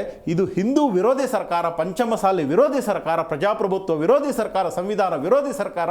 ಆದ್ದರಿಂದಾಗಿ ಇಂಥ ಒಂದು ಸರ್ಕಾರ ಬರುವಂಥ ದಿನದಲ್ಲಿ ಕಾಂಗ್ರೆಸ್ ಸರ್ಕಾರ, ಕಾಂಗ್ರೆಸ್ ಪಕ್ಷ ಕರ್ನಾಟಕದಲ್ಲಿ ಅತಿ ದೊಡ್ಡ ಬೆಲೆಯನ್ನು ತೆರಬೇಕಾಗತ್ತೆ ಅಂತ ಹೇಳಕ್ಕೆ ಬಯಸ್ತೀನಿ. 10 ಪ್ರಮುಖರನ್ನು ಮಾತುಕತೆಗೆ ಅಂತ ಕರೆದಿದ್ದೆ, ಬರಲಿಲ್ಲ ಅನ್ನುವಂತಹ ಒಂದು ವಿಚಾರವನ್ನೇ ತೆಗೊಳ್ಳೋದಾದರೆ ಅವಕಾಶ ಇದೆ. ಅದು ಹೆಂಗೆ ನೀವು ಹಿಂದೂ ವಿರೋಧಿ, ಪಂಚಮಸಾಲಿ ವಿರೋಧಿ ಅಥವಾ ಆ ಧೋರಣೆಯನ್ನು ಕಾಂಗ್ರೆಸ್ ಅನುಸರಿಸ್ತಿದೆ ಅಂತ ಏಕಾಏಕಿ ಹೇಳ್ಬಿಡ್ತೀರಿ? ಮಾತುಕತೆ ಮಾಡೋಣ, ಬನ್ನಿ ಮಾತಾಡೋಣ, ಸಮಸ್ಯೆಯನ್ನು ಬಗೆಹರಿಸೋಣ ಅನ್ನುವಂಥ ಮನೋಭಾವ ಇದ್ದರೂ ಕೂಡ ನೀವು BJP ಅವರೇ ಆ ಮುಸಲ್ಮಾನ್ ಅನ್ನುವಂಥ ಶಬ್ದವನ್ನು ಪ್ರಯೋಗ ಮಾಡಿ ಅಪಮಾನ ಮಾಡುವಂಥ ಕೆಲಸ ಮಾಡ್ತಾ ಇದ್ದೀರಿ. ಏನು ಉದಾಹರಣೆ ಇದೆ ನಿಮಗೆ? ನೋಡಿ, ಪ್ರಜಾಪ್ರಭುತ್ವದಲ್ಲಿ ನೀವು 10 ಜನ ಪಠಿಸಬೇಕು, 10 ಜನ ಬರಬೇಕು ಅಂತ ಹೇಳುವಂಥದ್ದು, ಹಾಗಾದರೆ ಅವರಿಗೆ ಪ್ರತಿಭಟನೆ ಮಾಡುವಂಥ ಹಕ್ಕಿಲ್ವಾ? 10 ಜನ ಪ್ರಮುಖರನ್ನ ಭೇಟಿ ಮಾಡಿ ಮಾತುಕತೆಯನ್ನು ನಡೆಸೋಣ. ಅಲ್ಲ, ಅದೇ ಅವರು ಸಾವಿರ ಜನ ಉದ್ದೇಶಿಸಿ ಮಾತಾಡೋಕ್ಕಾಗಲ್ಲ.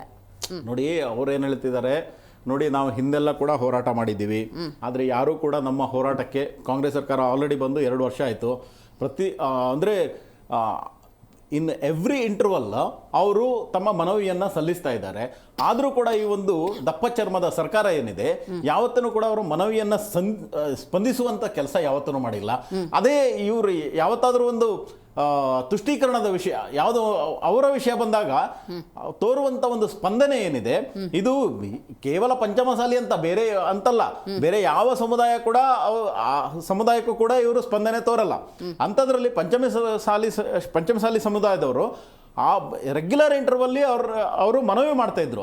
ಆದರೆ ಯಾವತ್ತು ಕೇಳಿರಲಿಲ್ಲ ಈ ಸರ್ಕಾರ. ಆವಾಗ ಅವರು ಒಂದು ನಿರ್ಧಾರಕ್ಕೆ ಬಂದಿದ್ದಾರೆ, ನಾವು ಇವಾಗ ಏನು ಸೆಷನ್ ನಡೀತಾ ಇದೆ ಆವಾಗ ಹೋಗಿ ಶಾಂತಿಯುತವಾಗಿ ಪ್ರತಿಭಟನೆ ಮಾಡೋಣ ಅಂತ. ಒಂದು ನಿಮಿಷ, ಒಂದೆರಡು ಲೈನ್ ಫಿನಿಶ್ ಮಾಡಿಬಿಡ್ತೀನಿ. ಪ್ರತಿಭಟನೆ ಮಾಡೋದು ಅವರ ಹಕ್ಕು. ಯಾಕಂತ ಹೇಳಿದ್ರೆ, ನೀವು ಯಾವತ್ತೂ ಮನವಿ ಕೊಟ್ಟು ಅದು ಕೇಳಿ ಆಯ್ತು, ಮನವಿ ತಗೊಳ್ತಾರೆ, ಆನಂತರ ಭರವಸೆ ನೀಡ್ತಾರೆ, ಬಿಟ್ಟು ಬಿಡ್ತಾರೆ, ಮನವಿ ತಗೊಂತಾರೆ, ಭರವಸೆ ನೀಡ್ತಾರೆ, ಮರ್ತು ಬಿಡ್ತಾರೆ. ಆದ್ರಿಂದಾಗಿ ಇವಾಗ ಸೆಷನ್ ಏನು ನಡೀತಿದೆ, ಆದ್ರಿಂದ ಹಾಗೂ ಅದು ಕೂಡ ಬೆಳಗಾವಿ ಅಂತ ಹೇಳಿದರೆ ನಿಮಗೆ ಗೊತ್ತು, ಲಿಂಗಾಯತರು ಡಾಮಿನೇಟಿಂಗ್ ಇರುವಂಥ ಒಂದು ಏರಿಯಾಗಳಲ್ಲಿ ಬರುತ್ತೆ. ಆದ್ರಿಂದಾಗಿ ಇಂಥ ಒಂದು ಜಾಗದಲ್ಲಿ ಗಮನ ಸೆಳೆದ್ರೆ, ತುಂಬ ಜನ ಸೇರಿ ಒಂದು ಗಮನ ಸೆಳೆದ್ರೆ ನಮ್ಮ ಒಂದು ಕೂಗೇನಿದೆ ಅದು ಸರ್ಕಾರ ಕೇಳಬಹುದು ಅಂತ ಅವರದೊಂದು ಆಸೆ ಇತ್ತೇನೋ. ಆದರೆ ಈ ದಪ್ಪ ಚರ್ಮದ ಸರ್ಕಾರ, ಕಿವುಡು ಸರ್ಕಾರ, ಕುರುಡು ಸರ್ಕಾರ ಇವತ್ತು ಅಮಾನವೀಯವಾಗಿ ಆ ಪ್ರತಿಭಟನಾಕಾರರ ಮೇಲೆ ಹಲ್ಲೆ ಮಾಡಿರುವಂಥದ್ದು, ಅವರಿಗೆ ನೋವು ಮಾಡಿರುವಂಥದ್ದು, ರಕ್ತ ಬರೋ ಥರ ಹೊಡೆದಿದ್ದಾರೆ. ಇಂಥ ಕೆಲಸವನ್ನ ಮಾಡಿರುವಂಥದ್ದು ಇದು ಪ್ರಜಾಪ್ರಭುತ್ವ ದ್ರೋಹಿ ಸರ್ಕಾರ.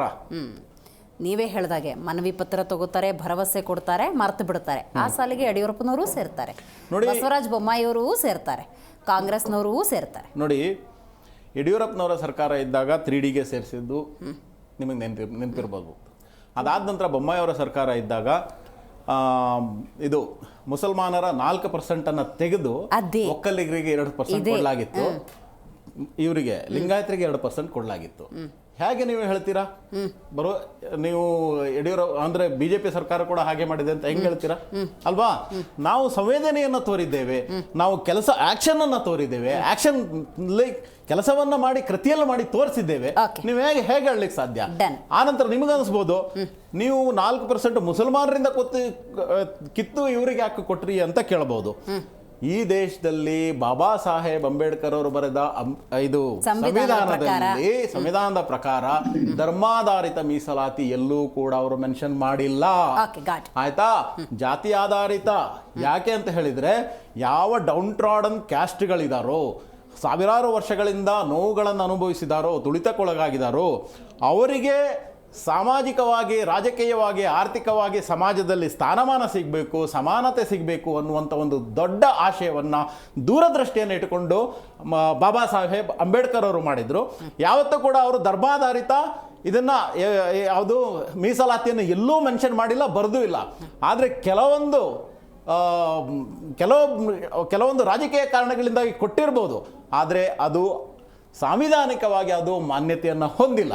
ಅದರಿಂದಾಗಿ ನಾವೇನು ಮಾಡಿದ್ದೀವಿ, ಆ ಒಂದು 4%ಅನ್ನು ಪಂಚಮಸಾಲಿ ಹಾಗೂ ಲಿಂಗಾಯತರು ಹಾಗೂ ಒಕ್ಕಲಿಗರಿಗೆ ಕೊಡುವಂಥ ಕೆಲಸವನ್ನು ಮಾಡಿದ್ದೇವೆ.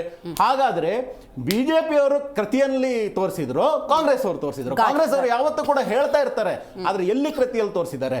ನಾವು ತೋರಿಸಿದ್ದೀವಿ. Got it, very nice. ಇದೀಗ ನಮ್ಮ ಕಾರ್ಯಕ್ರಮದಲ್ಲಿ AP ವಕ್ತಾರಾಗಿರುವಂಥ ಶಶಿಧರ್ ಆರಾಧ್ಯ ಅವರಿದ್ದಾರೆ. ನಮಸ್ಕಾರ. BJP ಅಥವಾ JDS ಅಥವಾ ಕಾಂಗ್ರೆಸ್ ಅಂದ ಸಂದರ್ಭದಲ್ಲಿ ಆ ಜಯಮೃತ್ಯುಂಜಯ ಸ್ವಾಮೀಜಿಯವರ ಮನವಿ ಪತ್ರಗಳನ್ನು ಇವರು ಸ್ವೀಕಾರ ಮಾಡಿದ್ದಾರೆ. ಆದರೆ ಉಳಿದ ಸರ್ಕಾರಗಳು, ಉಳಿದ ಪಕ್ಷಗಳ ಅವಧಿಯಲ್ಲಿ ಒಂದು ಭರವಸೆಯನ್ನು ಕೊಟ್ಟು ಸುಮ್ಮನಾಗಿದ್ರೇನು, ಆದರೆ ಕರ್ನಾಟಕ ಕಾಂಗ್ರೆಸ್ ಅಂದಾಗ ಲಾಠಿ ರುಚಿನೂ ತೋರಿಸಿದ್ದಾರೆ. ಶಶಿಧರ್ ಅವರು ಏನು ಹೇಳ್ತೀರಿ? ನೋಡಿ, ಸರ್ಕಾರಗಳು ಯಾವಾಗಲೂ ಪ್ರತಿಭಟನಾಕಾರರನ್ನು ಹತ್ತಿಕ್ಕೋ ಕೆಲಸ ಮಾಡ್ತಾನೆ ಬಂದಿದೆ. ಅದರಲ್ಲಿ ಇದು ಒಂದು ಹೇಳ್ಬೋದು. ಈ ರೀತಿಯ ವರ್ತನೆ ಅದು ಸಮಚಿತ್ತವಾದಂತಹ ಸರ್ಕಾರ ನಡೆಸತಕ್ಕಂಥದ್ದಲ್ಲ. ಅವರು ಏನು ಮಾಡ್ತಾ ಇದ್ದಾರೆ ಅದಕ್ಕೊಂದು ಸೂಕ್ತ ಭದ್ರತೆ ಕೊಟ್ಟು, ಕೆಲವು ನಿಬಂಧನೆಗಳನ್ನು ಕೊಟ್ಟು, ಈ ರೀತಿಯಾದಂಥ ಪ್ರತಿಭಟನೆಗಳಲ್ಲಿ ಈ ದಾರಿಯಲ್ಲಿ ನೀವು ಹೋಗಬೇಡಿ, ಈ ದಾರಿಯಲ್ಲಿ ಹೋಗಿ ಪ್ರತಿಭಟನೆ ಮಾಡಬೇಕಾದ್ರೆ ಎಲ್ಲರ ಹಕ್ಕು, ಪ್ರಜಾಪ್ರಭುತ್ವ ಇದೆ. ನಿಮಗೆ ಇನ್ನೇನು ಬೇರೆ ಮಾರ್ಗ, ಅನ್ಯ ಮಾರ್ಗ ಇಲ್ವಲ್ಲ, ಅದರಿಂದ ಪ್ರತಿಭಟನೆ ಮಾಡ್ತಾರೆ. ಇಲ್ಲೇ ಸಾಕಷ್ಟು ಸುಮಾರು 150-200 ದಿನ ಇಲ್ಲೇ ಬೆಂಗಳೂರಿನಲ್ಲೇ ಅವರು ಉಪವಾಸ ಕೂತ್ಕೊಂಡಿದ್ರು. ಯಾರು ಬಂದು ಸ್ಪಂದಿಸಲಿಲ್ಲ. ಆಗ BJP ಸರ್ಕಾರ ಇತ್ತು, ಸ್ಪಂದಿಸಲಿಲ್ಲ.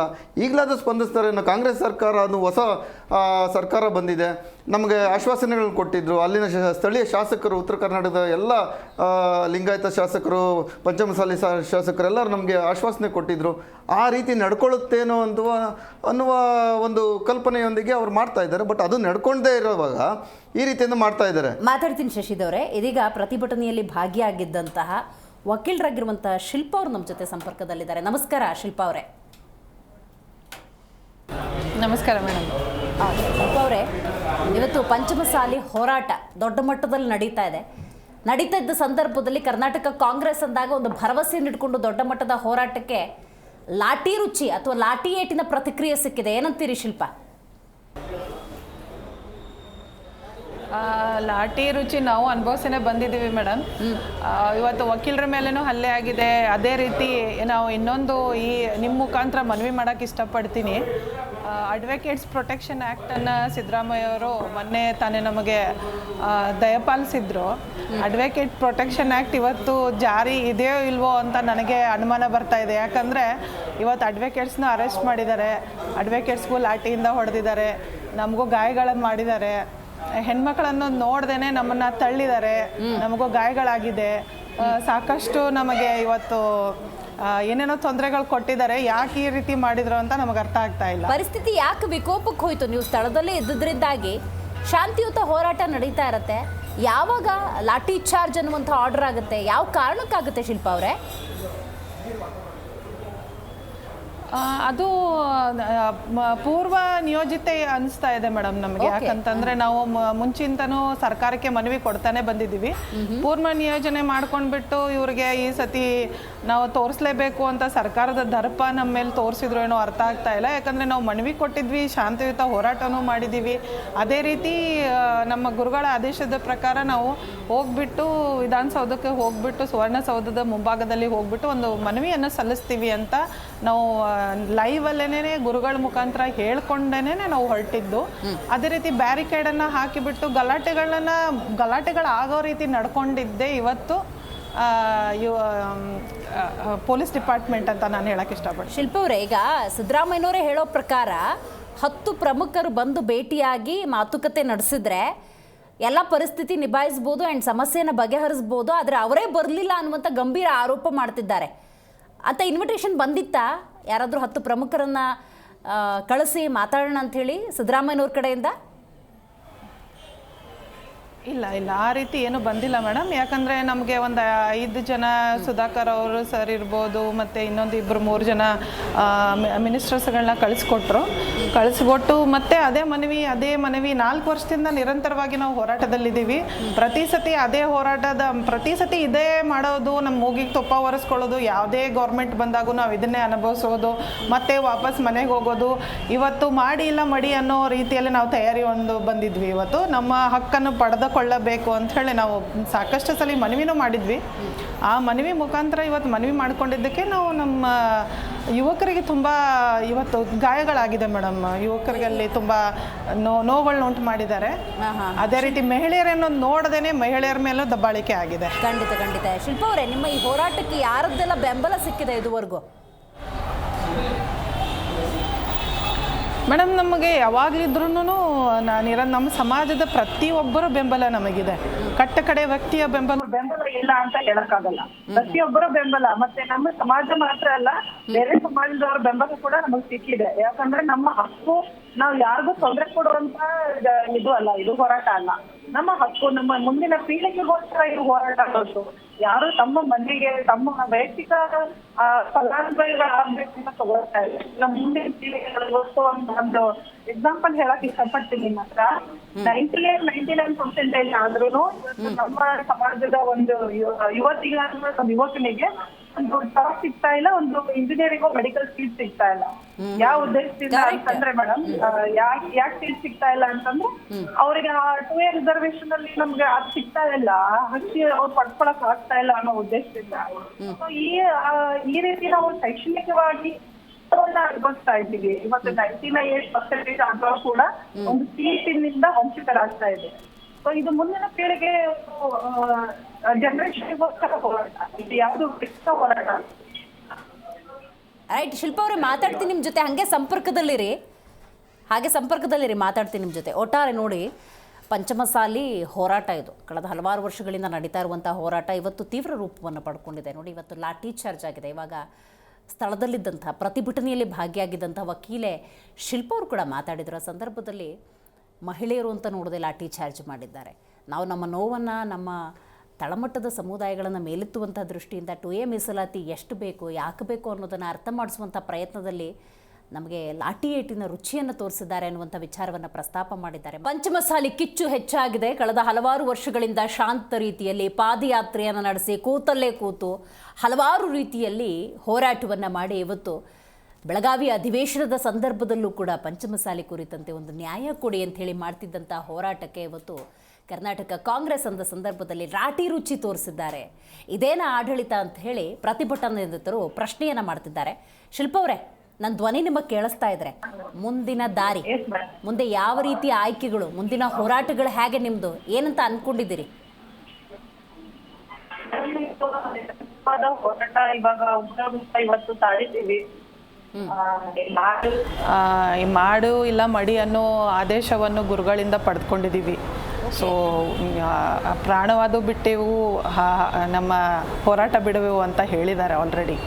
ಸೊ ಆ ರೀತಿ ಆ ಲೆವೆಲ್ವರೆಗೂ ತಯಾರಾಗಿ ಇದ್ದೀವಿ ಮೇಡಮ್. JDS ವಕ್ತಾರರು ಮಹೇಶ್ ಗೌಡ್ರು ನಿಮ್ಮ ಜೊತೆ ಮಾತಾಡ್ತಾರೆ ನೋಡಿ. ನಮಸ್ಕಾರ. ನಾನು ಇವತ್ತು ನಿಮ್ಮ ಹೋರಾಟವನ್ನು ನೋಡಿದೆ. ನನಗೊಂದು ನೋವಿನ ವಿಚಾರ ಅಂತ ಹೇಳಿದ್ರೆ, ಭಾರತೀಯ ಜನತಾ ಪಕ್ಷ ಕರ್ನಾಟಕದಲ್ಲಿ ಆಳ್ವಿಕೆ ಮಾಡ್ತಾ ಇದ್ದಂಥ ಸಂದರ್ಭದಲ್ಲಿ 2A ಪಂಚಮಸಾಲಿ ಹೋರಾಟಕ್ಕೆ ಮುಂಚೂಣಿಯಲ್ಲಿದ್ದಂಥವರು ವಿಜಯಾನಂದ ಕಾಶಪ್ಪನವರು ಮತ್ತು ಇದೇ ಲಕ್ಷ್ಮೀ ಹೆಬ್ಬಾಳ್ಕರ್. ಹಾಗಾದರೆ ಕಾಂಗ್ರೆಸ್ ಸರ್ಕಾರ ಅಧಿಕಾರದಲ್ಲಿದ್ದಂಥ ಸಂದರ್ಭದಲ್ಲಿ ಜಯಮೃತ್ಯುಂಜಯ ಸ್ವಾಮೀಜಿಯವರನ್ನು ಏಕಾಂಗಿ ಮಾಡಿದ್ರ ಇಬ್ಬರು ಸೇರಿಕೊಂಡು ನಿಮ್ಮ ಹೋರಾಟವನ್ನು ಹತ್ತಿಕ್ಕಿದ್ರಾ? ನಿಮ್ಮ ಪರವಾಗಿದ್ದಂಥ ಇಬ್ಬರು ಮಹಾನ್ ನಾಯಕರು ಕಾಂಗ್ರೆಸ್ ಸರ್ಕಾರ ಇದ್ದಂಥ ಸಂದರ್ಭದಲ್ಲಿ ನಿಮ್ಮ ಹೋರಾಟವನ್ನು ಹತ್ತಿಕ್ಕಿದ್ರಾ? ಇವತ್ತಿನ ಲಾಠಿ ಚಾರ್ಜ್ಗೆ ಇವರಿಬ್ಬರೇ ಕಾರಣ ಅಂತ ಹೇಳ್ತೀರಾ? ಸರ್, ಇವತ್ತಿನ ಹೋರಾಟಕ್ಕೆ, ಇವತ್ತಿನ ಲಾಠಿ ಚಾರ್ಜಿಗೆ ಅದು ಕಾಣದ ಕೈ ಯಾರ ಕೈವಾಡ ಇದೆ ಅಂತ ಮುಂದೆ ತಿಳಿದು ಬಂದೇ ಬರುತ್ತೆ. ಅದಕ್ಕೇನು ತುಂಬ ದಿವಸ ತಗೊಳ್ಳೋದಿಲ್ಲ. ಬಟ್ ನಾನು ಇವಾಗ ಇಬ್ಬರು ಹೆಸರು ಏನು ಹೇಳಿದಿರಿ, ಅವ್ರ ಹೆಸರು ಇದಕ್ಕೆ ಕಾರಣ ಅಂತ ಹೇಳೋಕ್ಕೆ ಇಷ್ಟಪಡಲ್ಲ ಸರ್. ಹೆಬ್ಬಾಳ್ಕರ್ ಮೇಡಮ್ ನಮ್ಮ ಹೋರಾಟಕ್ಕೆ ಸಪೋರ್ಟ್ ಮಾಡಿದ್ದಾರೆ. ಹೋರಾಟದಲ್ಲಿ ಬಂದಿದ್ದರು ಅವರು ತಮ್ಮ ಬಂದಿದ್ದರು, ಅವ್ರ ಮಗ ಬಂದಿದ್ದರು, ಹೋರಾಟಕ್ಕೆ ನಮಗೆ ಸಪೋರ್ಟ್ ಕೊಟ್ಟಿದ್ದಾರೆ. ಕಾಶಪ್ಪನವರು ಸರ್ ಬಂದಿರಲಿಲ್ಲ. ಸೊ ಅದು ವೈಯಕ್ತಿಕ ಏನು ವಿಚಾರ ನಮಗಿನ್ನೂ ತಿಳಿದು ಬಂದಿಲ್ಲ. ಬಟ್ ನಮ್ಮ ಸಮಾಜದ ಹೋರಾಟ ಇವತ್ತು ಯಾವುದೇ ಶಾಸಕರ ಮೇಲೆ ನಿಂತಿಲ್ಲ, ಯಾವುದೇ ಮಂತ್ರಿಗಳ ಮೇಲೆ ನಿಂತಿಲ್ಲ, ಯಾರ ಮೇಲೂ ನಿಂತಿಲ್ಲ. ನಮ್ಮ ಹೋರಾಟ ಇದು ನಿರಂತರವಾಗಿರುತ್ತೆ. ನಾವು ವಕೀಲರ ಎಲ್ಲರೂ ಸೇರ್ಕೊಂಡು ಈ ಹೋರಾಟವನ್ನು ಕೈಗೆ ತಗೊಂಡಿದ್ದೀವಿ. ನ್ಯಾಯ ಸಿಗುವವರೆಗೂ ಹೋರಾಡ್ತೀವಿ. ಖಂಡಿತ. ಜೀ ಕನ್ನಡ ನ್ಯೂಸ್ ಜೊತೆಗೆ ಮಾತಾಡೋದಕ್ಕಾಗಿ ಶಿಲ್ಪಾ ಅವರೇ ಧನ್ಯವಾದಗಳು. ನಿಮ್ಮ ಹೋರಾಟ ಇದೇ ರೀತಿ ಮುಂದುವರಿಯಲಿ, ಅಪಾರ ಬೆಂಬಲ ಸಿಗಲಿ. ನೋಡೋಣ ಕರ್ನಾಟಕ ಕಾಂಗ್ರೆಸ್ ಕಡೆಯಿಂದಾದರೂ ನಿಮ್ಮ ಈ ಹೋರಾಟಕ್ಕೆ ಒಂದು ಪ್ರತಿಫಲ ಸಿಗುತ್ತಾ ಅಂತ ಹೇಳಿ. ಥ್ಯಾಂಕ್ ಯು ಸೋ ಮಚ್ ಭಾಗಿಯಾಗಿದ್ದಕ್ಕಾಗಿ ಶಿಲ್ಪಾ ಅವರೇ. ರೈಟ್. ಸ್ವಾಮೀಜಿಗಳಿಂದ ಒಂದು ಆದೇಶ ಬಂದಿದೆ, ಅದನ್ನ ನಾವು ಪಾಲನೆ ಮಾಡ್ತೀವಿ. ಮಾಡು ಇಲ್ಲವೇ ಮಡಿ ಅಂತ ಹೇಳಿ ಈ ಹೋರಾಟವನ್ನು ಕೈ ಬಿಡೋದಿಲ್ಲ ಅಂತ ನಾನು ಒಂದು ಹಳೇದಕ್ಕೆ ಹೋಗ್ಬಿಡ್ತೀನಿ ಮೇಡಮ್. ಬೆಂಗಳೂರಿನಲ್ಲಿ 70 ದಿನ ಹೋರಾಟ ಮಾಡ್ತಿದ್ದಂಥ ಸಂದರ್ಭದಲ್ಲಿ ಭಾರತೀಯ ಜನತಾ ಪಾರ್ಟಿಯ ಮುಖ್ಯಮಂತ್ರಿಗಳು ಒಂದು ಮಾತನ್ನ ಹೇಳ್ತಾರೆ, 2A ಅಡಿಯಲ್ಲಿ ಸಿಕ್ಕುವಂತ ಎಲ್ಲ ಸೌಲಭ್ಯಗಳು 2D ಅಡಿಯಲ್ಲೂ ಸಿಗುತ್ತೆ, ಚಿಂತೆ ಮಾಡಬೇಡಿ. ಒಕ್ಕಲಿಗರು, ಲಿಂಗಾಯತ ಸಮುದಾಯ 2A ಅಡಿಯಲ್ಲಿ ಏನು ಸಿಗ್ತಾ ಇದೆಯೋ 2D ಅಡಿಯಲ್ಲೂ ಸಿಗುತ್ತೆ ಅಂತ ಹೇಳಿದಂತ ಸಂದರ್ಭದಲ್ಲಿ, ಓಹೋ, ಕಾಸಪ್ಪನವರು ಹೇಳಿದ್ದು ನಾನು ಹೇಳ್ತಾ ಇಲ್ಲ, ಈ ಧರಣಿಯಲ್ಲಿ ಸರ್ಕಾರ ಒತ್ತಡ ಹೇರಿ ಹಿಂಪಡೆಯುವಂತೆ ಸ್ವಾಮೀಜಿಗಳ ಮೇಲೆ ಪ್ರಹಾರವನ್ನ ಮಾಡಿರೋದ್ರಿಂದ ನಾನು ರಾಜೀನಾಮೆ ನೀಡ್ತಾ ಇದ್ದೀನಿ ಅಂತೇಳಿ ಅವತ್ತು ಘೋಷಣೆ ಮಾಡ್ತಾರೆ ರಾಷ್ಟ್ರೀಯ ಅಧ್ಯಕ್ಷ ಸ್ಥಾನಕ್ಕೆ ಕಾಸಪ್ಪನವರು. ನನಗೆ ಅರ್ಥ ಆಗ್ತಾ ಇಲ್ಲ, ಇವತ್ತು ಕಾಂಗ್ರೆಸ್ ಸರ್ಕಾರ ಇದೆ, ಯಾಕೆ ಒತ್ತಡ ಇರಬಾರ್ದಾಗಿತ್ತು CM ಮೇಲೆ? ಒಂದು ಕಡೆ ನಿಮಗೆ ಸಿಸ್ಟರ್, ನಾನು ಒಂದು ಸತ್ಯ ಹೇಳ್ಬಿಡ್ತೇನೆ, ಕುಮಾರಸ್ವಾಮಿ ಅವರು ಮತ್ತು ಯಡಿಯೂರಪ್ಪ ಸಾಹೇಬರು ಕರ್ನಾಟಕದಲ್ಲಿ ಏನು ಜ್ವಲಂತ ಸಮಸ್ಯೆಗಳಿದೆ ಆ ಸಮಸ್ಯೆಗಳಿಗೆ ತಕ್ಕನಾಗಿ ಏನಾದರೂ ಮಾಡಿ ನಮ್ಮ ಕೊಡುಗೆಯನ್ನು ಕೊಡಬೇಕು ಅಂತೇಳಿ 391 ಕೋಟಿ ರೂಪಾಯಿ ವೆಚ್ಚದಲ್ಲಿ ಸುವರ್ಣಸೌಧಕ್ಕೆ ಅಡಿಪಾಯವನ್ನು ಹಾಕ್ತಾರೆ. ಸೊ ಅಡಿಪಾಯವನ್ನು ಹಾಕಿ ಕೆಲಸನೂ ಆಯಿತು. ಯಾವ ಆಧಾರದ ಮೇಲೆ ಅಂತ ಹೇಳಿದ್ರೆ ಅಲ್ಲಿ ನೆಲ, ಜಲ, ಭಾಷೆ, MES ಪುಂಡಾಟಿಕೆ ಮತ್ತೆ ಅದು ವಿಶೇಷವಾಗಂತ ಆ ಭಾಗದಲ್ಲಿ ಇದ್ದಂಥ ಬಡತನ ಇವೆಲ್ಲವನ್ನ ಆಧಾರವಾಗಿ ಇಟ್ಕೊಂಡು ಸುವರ್ಣಸೌಧ ನಿರ್ಮಾಣ ಆಗುತ್ತೆ. ಪೂಜ್ಯ ಇವತ್ತು ದಿವಂಗತರಾಗಿದ್ದಾರೆ ನಮ್ಮ ಕಾಂಗ್ರೆಸ್ಸಿನ ಅವತ್ತಿನ ರಾಷ್ಟ್ರಪತಿಗಳು ಬಂದು ಅಡಿಪಾಯವನ್ನು ಹಾಕಿ ಇನ್ನೇನು ಫ್ಲೈಟ್ ಹತ್ತೇ ಇರಲಿಲ್ಲ. ಆಗ ಉಮೇಶ್ ಕತ್ತಿ ಅವರು ದಿವಂಗತರಾಗಿದ್ದಾರೆ, ನನ್ನ ನೆನಪು ಬಂತು, ಅದಕ್ಕೆ ಹೇಳ್ತಾ ಇದ್ದೀನಿ. ಒಂದು ಸ್ಟೇಟ್ಮೆಂಟ್ ಅನ್ನ ಮಾಡ್ಬಿಡ್ತಾರೆ ನಿಮ್ಮ ಮಾಧ್ಯಮಗಳಲ್ಲಿ. ಏನಪ್ಪ ಸ್ಟೇಟ್ಮೆಂಟ್ ಅಂದ್ರೆ, ಇವತ್ತು ಏನು ಸುವರ್ಣಸೌಧ ಉದ್ಘಾಟನೆ ಆಗಿದೆ ಅದು ವಿಶೇಷವಾಗಿ ನಾನು ಕೂಗ್ತಾ ಇದ್ನಲ್ಲ ಉತ್ತರ ಕರ್ನಾಟಕ ಹೊಸ ರಾಜ್ಯ ಆಗ್ಬೇಕಂತ, ಅದಕ್ಕೆ ನಾಂದಿ ಆಗುತ್ತೆ, ವೆಯ್ಟ್ ಅಂಡ್ ಸಿ ಅಂದ್ಬಿಡ್ತಾರೆ. ಇಡೀ ರಾಜ್ಯದ ಜನ ತಲ್ಲಣರಾಗೋಗ್ತಾರೆ. ಇವತ್ತು ನೋಡಿ, ಚಳಿಗಾಲದ ಅಧಿವೇಶನ ಅಂತ ಹೇಳಿದ್ರೆ ಉತ್ತರ ಕರ್ನಾಟಕದ ಮಂದಿ ಕಾಯ್ತಾ ಇರ್ತಾರೆ. ನನ್ನೆ ಒಂದು ದಿವಸ ಸರ್ವನಾಶ ಆಯ್ತು, ಇವತ್ತು 2ನೇ ದಿವಸ ಲಾಠಿ ಚಾರ್ಜಿಂದ ಹೋಯ್ತು, ನಾಳೆ 3ನೇ ದಿವಸ ಸರ್ಕಾರ ವಿಶೇಷ ರಜೆ ಘೋಷಣೆ ಮಾಡಿದೆ. 8 ದಿನಗಳಲ್ಲಿ 3 ದಿನ 30 ಕೋಟಿ ಖರ್ಚು ಮಾಡಿ ರೆಡಿ ಮಾಡ್ತಿದ್ದಂಥ ವಿಶೇಷ ಅಧಿವೇಶನ ಮಣ್ಣಲ್ಲಿ ನೀರಲ್ಲಿ ಹೋಮ ಮಾಡ್ದಂಗಾಗಿದೆ. ಹಾಗಾದ್ರೆ ಇನ್ನು ಉಳಿದಿರೋ 5 ದಿವಸ ಉತ್ತರ ಕರ್ನಾಟಕದ ಜ್ವಲಂತ ಸಮಸ್ಯೆಗಳಿದೆ. ನಿಮ್ಗೆ ಸತ್ಯ ಹೇಳ್ತಾ ಇದ್ದೀನಿ, ಉಳಿದಿರೋ 5 ದಿವಸ ನೀವು ಅಲ್ಲ ಮಹೇಶ್ ಗೌಡ್ರು ಮತ್ತೆ ರತನ್ ಅವರು ಉತ್ತರ ಕೊಡ್ಬೇಕು. ಇಲ್ಲ, ನಾನು ಏನಂತ ಹೇಳಿದ್ರೆ ನೋಡಿ, ಇವತ್ತು ತೊಗರಿ ಬೆಳೆ ಹಾಳಾಗಿದೆ. ವಿಜಯ ಇವತ್ತು ಏನೋ ನಾವು ಆ ಭಾಗವನ್ನು ನಾವು ಇವತ್ತು ಕಿತ್ತೂರು ಕರ್ನಾಟಕ ಅಂತ ಕರೀತೇವೆ. ಆ ಕಿತ್ತೂರು ಕರ್ನಾಟಕದಲ್ಲಿ ಇವತ್ತು ತೊಗರಿ ಬೆಳೆ ಹಾಳಾಗಿದೆ, ಜೋಳ ಹಾಳಾಗಿದೆ, ರೈತಾಪಿ ವರ್ಗದ ಸಮಸ್ಯೆಗಳಿದೆ. ಮತ್ತೆ ಇವ್ರು ನೋಡಿ, ಈಗ ಸರ್ಕಾರ, ನಾನು ಎಷ್ಟು ಸೂಕ್ಷ್ಮವಾಗಿ ನಿಮ್ಮಲ್ಲಿ ಹೇಳ್ತೀನಿ ಅಂದ್ರೆ, ದೆಹಲಿಯಲ್ಲಿ ಇದೇ ಭಾರತೀಯ ಜನತಾ ಪಕ್ಷ ಅಧೀನದಲ್ಲಿ ಸರ್ಕಾರ ಇದೆ, ಕಾಂಗ್ರೆಸ್ ಪಕ್ಷ ಹೋರಾಟ ಮಾಡ್ತಾ ಇದೆ, ಬೀದಿಗಿಳಿದಿ 9 ದಿನ ಸರ್ವನಾಶ ಆಯ್ತು. ಇಲ್ಲಿ ಕಾಂಗ್ರೆಸ್ ಇದೆ, ಈಗ ಬಿಜೆಪಿ ರೋಡ್ ಬರೋ ತರ ಆಯ್ತು. ಇಲ್ಲಿ ಪಕ್ಷಗಳ ಜೊತೆ ಯಾವುದೇ ಕಾರಣಕ್ಕೂ ಹೋರಾಟ ನಡೀತಾ ಇಲ್ಲ. ಇಲ್ಲಿ ಒಂದು ಲಿಂಗಾಯತ ಸಮುದಾಯ 2Aಗೋಸ್ಕರ ಇಲ್ಲಿ ಹೋರಾಟ ಮಾಡೋದನ್ನ ನೋಡಿದ್ರೆ ಇದು ಯಾಕೋ ಏನು ನಾವು ಅಲ್ಲಿ ಚಳಿಗಾಲದ ಅಧಿವೇಶನದಲ್ಲಿ ಕನಸನ್ನೇ ಕಂಡುಕೊಂಡಿದ್ವಿ, ಉತ್ತರ ಕರ್ನಾಟಕದ ಜ್ವಲಂತ ಸಮಸ್ಯೆಗಳ ಬಗ್ಗೆ ಚರ್ಚೆ ಮಾಡ್ತೀವಿ ಅನ್ಕೊಂಡಿದ್ವಿ. ಇವು ಖಂಡಿತವಾಗ್ಲೂ ಸಹ ನೀರಲ್ಲಿ ಹೋಮ ಮಾಡಿದಾಗಿದೆ. ಒಂದು ಭಾರಿ ದುರಂತ ಅಂತ ಹೇಳಿದ್ರೆ, CM ಸಿದ್ದರಾಮಯ್ಯನವರು ಲಾಠಿ ಚಾರ್ಜ್ ಆಯ್ತಾ ಇದ್ದಂಗೆನೆ ಓಡ್ ಬಂದಿದ್ದಾರೆ ಬೆಂಗಳೂರಿಗೆ. ಇವತ್ತಿಲ್ಲ, ಅವರು ಇವತ್ತು ಬೆಂಗಳೂರಲ್ಲಿ ಇದ್ದಾರೆ, ಓಡ್ ಬಂದಿದ್ದಾರೆ. ಯಾಕೆಲ್ಲ ಅಲ್ಲೇ ಇದ್ರೆ ಆನ್ಸರ್ ಮಾಡ್ಬೇಕಲ್ಲ ಮಾಧ್ಯಮದವ್ರಿಗೆ. ಇವತ್ತು ನಾನೇ ಕಣ್ಣಾರೆ ಅದಕ್ಕೆ ಸಿದ್ದರಾಮಯ್ಯನವರು ಮತ್ತೆ ವಿಜಯಾನಂದ ಕಾಸಪ್ಪನವ್ರ ಜೊತೆಲೇ ಇದ್ದಾರೆ, ಸಿದ್ದರಾಮಯ್ಯನವ್ರ ಜೊತೆಲಿ. ಅದರಿಂದ ಒಂದು ನೋವಿನಲ್ಲಿ ಹೇಳ್ತಾ ಇದ್ದೀನಿ, ಪಂಚಮಸಾಲಿ ಗುರುಗಳು ಮೃತ್ಯುಂಜಯ ಸ್ವಾಮೀಜಿಯವರು ಸರ್ಕಾರಕ್ಕೆ ಶಾಪ ಹಾಕಿರೋದು ನೋವಾಗುತ್ತೆ. Right, got it. ಇದೀಗ ನಮ್ಮ ಕಾರ್ಯಕ್ರಮದಲ್ಲಿ ಸ್ವತಃ ಹೋರಾಟದಲ್ಲಿ ಭಾಗಿಯಾಗಿದ್ದಂತಹ ಅಯ್ಯಪ್ಪ ಅಂಗಡಿಯವರು ಕನೆಕ್ಟ್ ಆಗಿದ್ದಾರೆ. ನಮಸ್ಕಾರ ಅಯ್ಯಪ್ಪ ಅವರೇ. ಅಯ್ಯಪ್ಪ ಅವ್ರಿಗೆ ನಾನು ಮಾತಾಡೋದು ಕೇಳಿಸ್ತಾ ಇದೆಯಾ? ಅಯ್ಯಪ್ಪರೇ, ಸಂಪರ್ಕ ಸಾಧ್ಯ ಆಗ್ತಾ ಇಲ್ಲ. ಮತ್ತೊಮ್ಮೆ ಅವರನ್ನ ಸಂಪರ್ಕ ಮಾಡುವಂಥ ಪ್ರಯತ್ನವನ್ನು ಮಾಡೋಣ. ರತನ್ ಅವರೇ, ಆಗಲೇ ಒಂದು ಒಳ್ಳೆ ವಿಚಾರವನ್ನು ಮಹೇಶ್ ಗೌಡರು ಪ್ರಸ್ತಾಪ ಮಾಡಿದ್ರು. ಸದನ ಅಂತ ಸಂದರ್ಭದಲ್ಲಿ BJP ಮತ್ತು JDS ಇದ್ದೀರಿ. ಈ ಮೀಸಲಾತಿ ವಿಚಾರವು ಸೇರಿದ ಹಾಗೆ ಇವತ್ತು ಬೆಳೆನಾಶದ ಬಗ್ಗೆ ಮಾತಾಡೋದು, ಪ್ರತಿಯೊಂದನ್ನು ಕೂಡ ಒಬ್ಬ ಪ್ರತಿಪಕ್ಷವಾಗಿ ಜವಾಬ್ದಾರಿಯುತವಾಗಿ ತಗೊಂಡು ಹೋಗ್ತೀರಾ ಅಥವಾ ಇದರಲ್ಲೂ ರಾಜಕೀಯ ಮಾಡ್ತಾ ಕೂತ್ಕೋತೀರಾ ಅಂತ? Definitely not. ನಾವು ವಕ್ಫ್ ವಿಚಾರ ಇರ್ಬೋದು, ಆಯಿತಾ, ಆನಂತರ ಇತ್ತೀಚೆಗೆ ನಡೆದಂಥ ಬಾಣಂತಿಯರ ಹಾಗೂ ಶಿಶುಗಳ ಸರಣಿ ಸಾವು, ಅದು ನಿಜವಾಗಲೂ ಕರುಳು ಕಿವುಚಿ ಬರುವಂಥ ಒಂದು ಇನ್ಸಿಡೆಂಟ್ ಕರ್ನಾಟಕದಲ್ಲಿ ನಡೆದಿರುವಂಥದ್ದು. ಇದರಲ್ಲಿ ಕರ್ನಾಟಕದ ಲ್ಯಾಬ್ಸ್ ಕರ್ನಾಟಕದ ಸರ್ಕಾರದ ಲ್ಯಾಬ್ಸ್ ಇರ್ಬೋದು. ಆನಂತರ ಇವರೇ ಹೇಳಿದಾಗೆ ಇತ್ತೀಚೆ ಬಂದಂಥ ಮಳೆಯಿಂದಾಗಿ ಕರ್ನಾಟಕ ರಾಜ್ಯಾದ್ಯಂತ ಬೆಳೆ ನಾಶ ಆಗಿದೆ. ಅದಕ್ಕೆ ಸರ್ಕಾರ ಎಲ್ಲಾದರೂ ಒಂಚೂರಾದರೂ ಸ್ಪಂದನೆ ಮಾಡಿದ್ದು ನೋಡಿದ್ರ ನೀವು? ಬರೀ ಅವರದ್ದು ಒಂದು ಟೇಪ್ ಇದೆ, ಅದರಲ್ಲಿ ಒಂದು 4 ಇಶ್ಯೂ ಇರುತ್ತೆ. ಅದನ್ನೇ ಎಲ್ಲರೂ ಅದೇ ಟೇಪ್ ಅನ್ನು ಹಾಕ್ತಾರೆ, ಅದು ಪ್ಲೇ ಆಗತ್ತೆ, ಹೋಗ್ತಾರೆ. ಒಂದು ಸ್ಪಂದನೆ ಇಲ್ಲ. ಇನ್ನೊಂದು ಸದನದ ಬಾವಿಗೆ ಇಳಿತೀರಿ, ಸದನದಿಂದ ಸಭಾತ್ಯಾಗ ಮಾಡಿ ಹೊರಟೋಗ್ಬಿಡ್ತೀರಿ. ಇದು ಸೀಮಿತ ಆಗಬಾರದು. ಅದಾದ ನಂತರ ಕರ್ನಾಟಕದ ಆರ್ಥಿಕ ಪರಿಸ್ಥಿತಿ ಹೆಂಗಿದೆ ಅಂತ ಯಾರಿಗೂ ಗೊತ್ತಿಲ್ಲ. ಅವರೇ ಹೇಳೋ ಪ್ರಕಾರ ಒಂಥರ ಶೋಚನೀಯ ಪರಿಸ್ಥಿತಿಯಲ್ಲಿದೆ ಅಂತ.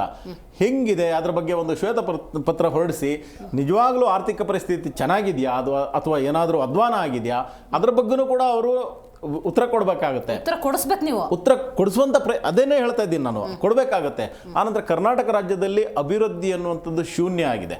ಎಲ್ಲೂ ಒಂದೇ 1 ಕಿಲೋಮೀಟರ್ ರೋಡ್ ನಡೀತಾ ಇಲ್ಲ, ಒಂದೇ ಒಂದು ಬ್ರಿಡ್ಜ್ ನಡೀತಾ ಇಲ್ಲ, ಗುಂಡಿ ಬಿದ್ದಿದೆ. ಆನಂತರ ಒಂದೇ ಒಂದು ಶಾಶ್ವತ ಯೋಜನೆ ಅನ್ನುವಂಥದ್ದು ಹಿಂದಿದ್ದು ಯಾವುದೋ ನಡ್ಕೊಂಡು ಬಂದಿದ್ದು ಫಿನಿಶ್ ಮಾಡಿಕೊಂಡು ಟೇಪ್ ಕಟ್ ಮಾಡ್ತಾ ಇದ್ದಾರೆ ಬಿಟ್ರೆ ಇವರು ಯಾವುದೇ ಒಂದು ಶಾಶ್ವತ ಯೋಜನೆಯನ್ನ ಅನೌನ್ಸು ಮಾಡ್ತಾ ಇಲ್ಲ, ಅದರ ಕೆಲಸನೂ ನಡೀತಾ ಇಲ್ಲ. ಅದರಿಂದಾಗಿ ಅಭಿವೃದ್ಧಿ ಶೂನ್ಯವಾಗಿದೆ. ಇದೆಲ್ಲ ವಿಚಾರವನ್ನ ನಾವು ಎತ್ತುತ್ತೇವೆ. ಆನಂತರ ಮೊದಲೇ ದಿನವೇ ನಿಮ್ಗೆ ಗೊತ್ತಿರುವ ಹಾಗೆ ವಕ್ಫ್ ವಿಚಾರದಲ್ಲೇ ನಾವು ಹೋರಾಟ ಮಾಡಿದ್ದೇವೆ. ಆನಂತರ ಇವತ್ತು ಪೂರ್ತಿ SM ಕೃಷ್ಣ ಅವರ ಸಂತಾಪ ಸೂಚನೆಯಲ್ಲೇ ಈ ದಿನ ಕಳೆದೋಯ್ತು. ನಾಳೆ ಬೇರೆ ರಜೆ ಇದೆ ಅನ್ಸುತ್ತೆ. ಆದ್ರಿಂದಾಗಿ ಬರುವ ದಿನಗಳಲ್ಲಿ ಸರ್ಕಾರವನ್ನ ಪ್ರಶ್ನಿಸಿ ಸರ್ಕಾರವನ್ನ ಕಟ್ಟಿ ಹಾಕುವಂತ ಕೆಲಸವನ್ನ ಭಾರತೀಯ ಜನತಾ ಪಾರ್ಟಿ ಒಂದು ಎಫೆಕ್ಟಿವ್ ವಿರೋಧ ಪಕ್ಷವಾಗಿ ಮಾಡಲಿದೆ. Right, very nice. ಇದೀಗ ಮತ್ತೊಮ್ಮೆ ಹೋರಾಟದಲ್ಲಿ ಭಾಗಿಯಾಗಿರುವಂತಹ ಅಯ್ಯಪ್ಪ ಅಂಗಡಿಯವರು ಕನೆಕ್ಟ್ ಆಗಿದ್ದಾರೆ. ನಮಸ್ಕಾರ ಅಯ್ಯಪ್ಪ ಅವರೇ. ನಮಸ್ಕಾರ ಮೇಡಮ್ ಅವರೇ. ಓಕೆ, ಇವತ್ತು 2A ಮೀಸಲಾತಿಗಾಗಿ ಹೋರಾಟವನ್ನ ಮಾಡ್ತಾ ಇದ್ರಿ. ಆ ಹೋರಾಟಕ್ಕೆ ಪ್ರತಿಫಲ ಏನ್ ಸಿಕ್ತು ಅಯ್ಯಪ್ಪ ಅವರೇ? ಮೇಡಮ್ ಅವರ ಪ್ರತಿಫಲ ಅಂದ್ರೆ ಲಾಠಿ ಹೊಡೆದ್ರಲ್ರಿ ಮೇಡಮ್ ಅವರ, ಉಳ್ಳಾಡಿಸಿ ಸಮಾಜ ಬಾಂಧವರಿಗೆ ಏನಿಲ್ರಿ ಮೇಡಮ್ ಅವರ. ಏನಾಗೈತೆ ಅಂದ್ರೆ 712 ಕಿಲೋಮೀಟರ್ ಪಂಚಮಸಾಲಿ ಸಮಾಜ ಬಾಂಧವರದಾಗ ನಮ್ಮ ಗುರುಗಳಾದ್ರಲ್ಲ ಬಸವಜ ಮೃತ್ಯುಂಜಯ ಮಹಾಸ್ವಾಮಿಗಳು ನಿರಂತರ ಹೋರಾಟ ಮಾಡ್ಕೊಂತ ಬಂದಿದ್ದಾರೆ. ಇವತ್ತು ಸರ್ಕಾರದವರು ನಮ್ಮ ವೇದಿಕೆಗೆ ಕಳಿಸಿ ಮುಂದೆ ಏನಂತಲ್ರಿ, ಮುಂದೆ ಬಿಟ್ಟು ಹಿಂದೆ ಆಟ ಆಡ್ತಾರಂತಲ್ಲ, ಆ ರೀತಿ ಒಳಗೆ ಸರ್ಕಾರದವ್ರು ಇವತ್ತೇನು ಮಾಡ್ಯಾರಲ್ರಿ ಸರ್ಕಾರದವ್ರು ಈ ಒಂದು ವಿಷಯ ಇವತ್ತೇನು ಲಾಠಿ ಚಾರ್ಜ್ ಮಾಡ್ರಲ್ಲ, ಇದು ಖಂಡನೀಯನ. ಇದು ಮಾತ್ರ ನಾವು ಇವರಿಗೆ ತಕ್ಕ ಪಾಠ ಕಲಿಸ್ತೀವಿ ಸರ್ಕಾರಕ್ಕೆ, ಕಾಂಗ್ರೆಸ್ ಸರ್ಕಾರಕ್ಕೆ. ಮುಂದಿನ ದಿನಮಾನಗಳಲ್ಲಿ 138 ಶಾಸಕರನ್ನು ಕೊಟ್ಟಿದ್ಯಾರ ನಮ್ಮದು? ಹೌದು, ಸತ್ಯ ಮೇಡಮ್ ಅವರ, ಸತ್ಯ. ನಾವು ತಪ್ಪು ಮಾಡೀವಿ.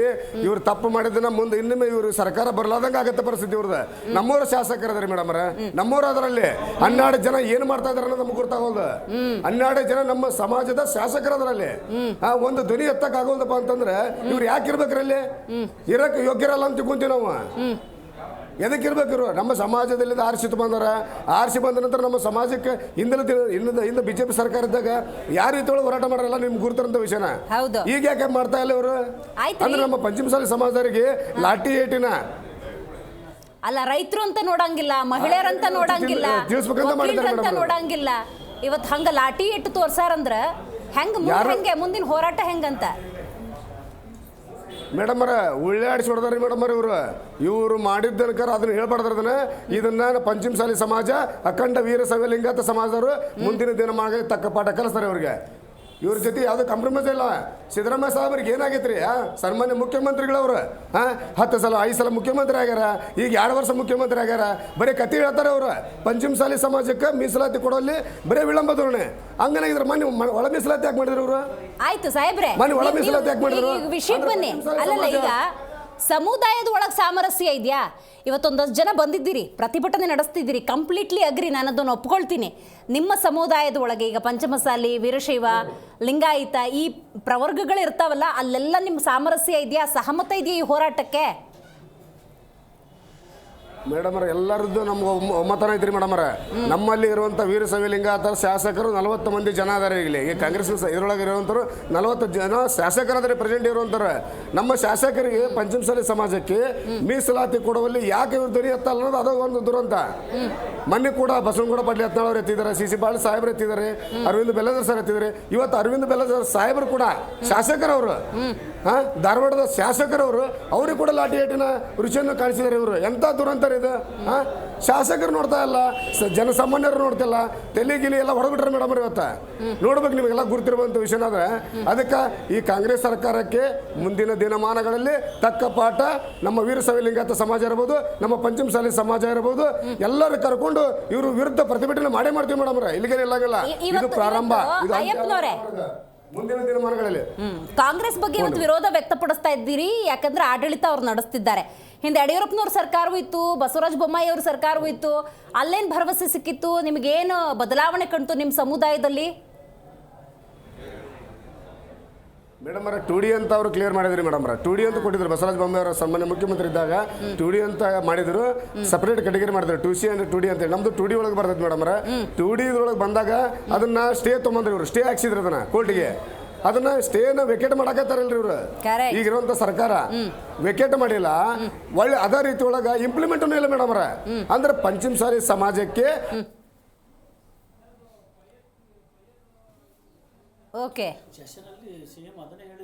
Okay right. ಅಯ್ಯಪ್ಪ ಅವರೇ, ಸಂಪರ್ಕ ಸಾಧ್ಯವಾಗ್ತಾ ಇಲ್ಲ. Thank you so much Zee ಕನ್ನಡದೊಂದಿಗೆ ಮಾತನಾಡೋದಕ್ಕಾಗಿ.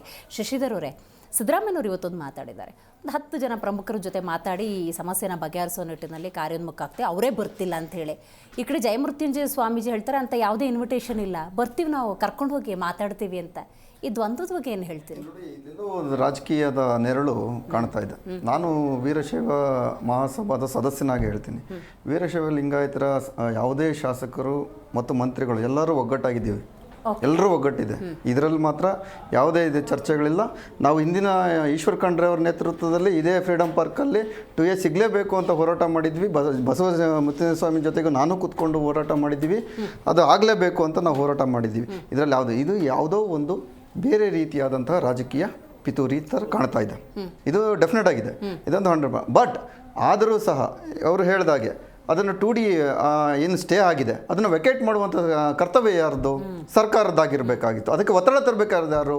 ನಮ್ಮ ವೀರಶೈವ ಮಹಾಸಭಾದ ಪ್ರಧಾನ ಕಾರ್ಯದರ್ಶಿಗಳಾದಂತಹ ಈಶ್ವರ್ ಖಂಡ್ರೆ ಅವರು ಮತ್ತು ಶಾಮನೂರು ಶಿವಶಂಕರಪ್ಪನವರು ಈಗ ಹಾಲಿ ರಾಷ್ಟ್ರಾಧ್ಯಕ್ಷರು, ಮತ್ತು ಲಕ್ಷ್ಮೀ ಹೆಬ್ಬಾಳ್ಕರ್ ಅವರು ಮಿನಿಸ್ಟರ್ ಇದ್ದಾರೆ, ಶರಣ್ ಪ್ರಕಾಶ್ ಪಾಟೀಲ್ ಇದೆ. 7 ಜನ ಮಿನಿಸ್ಟರ್ ಇದ್ದಾರೆ. ವೀರಶೈವ ಲಿಂಗಾಯತರ 7 ಜನ ಮಿನಿಸ್ಟರ್ಗಳು ಆಲ್ರೆಡಿ ಸರ್ಕಾರದಲ್ಲಿದ್ದಾರೆ. ಒತ್ತಡ ತರ ಮಾಡ್ಬೋದಾಗಿತ್ತಲ್ಲ, ಯಾಕೆ ಮಾಡ್ತಾ ಇಲ್ಲ? ಇಷ್ಟು ವಿಕೋಪಕ್ಕೆ ಹೋಗೋವರೆಗೂ ಏನು ಮಾಡ್ತಾ ಇದ್ದೀರಿ ಅನ್ನೋದೇ ಪ್ರಶ್ನೆ ಆಗಿದೆ. ಇದನ್ನ ರಾಜಕೀಯ ಪಿತೂರಿಯನ್ನು ಬೇರೆ ಬೇರೆ ರೀತಿಯಲ್ಲಿ ಮಾಡ್ತಾ ಇದ್ದಾರಲ್ಲ, ಆ ಬೇಳೆ ಬೇಯಿಸ್ಕೋತಾ ಇದ್ದಾರಲ್ಲ, ಅದನ್ನ ಖಂಡಿಸ್ಬೇಕು, ಬಿಜೆಪಿ ಖಂಡಿಸ್ಬೇಕು. ಯಾರಾಗಿದ್ದಾರೆ ಇದು ಇನ್ನೂ ಈ ಮಾಹಿತಿಗಳು ಸಿಕ್ಕಿಲ್ಲ. ಈಗ ಬೆಲ್ಲದ್ ಹೋಗಿದ್ದಾರೆ, ಪಟೇಲ್ ಯತ್ನಾಳ್ ಹೋಗಿದ್ದಾರೆ, ಎಲ್ಲರೂ ಹೋಗಿದ್ದಾರೆ. ಏನಕ್ಕೆ ಹೋಗಿದ್ದಾರೆ? ಅವರ ಹಿನ್ನೆಲೆ ಏನು? ಅವರು ಶಾಸಕರು ಸಭೆಯಲ್ಲಿ ವಿಧಾನಸೌಧ ಒಳಗಡೆ ಅವರು ಮಾತಾಡ್ಬೋದಲ್ವಾ? ಗಟ್ಟಿ ಧ್ವನಿಯಲ್ಲಿ ಮಾತಾಡ್ಬೋದು, ಬಾವಿಗಿಳಿಬೋದು ಅಲ್ವಾ?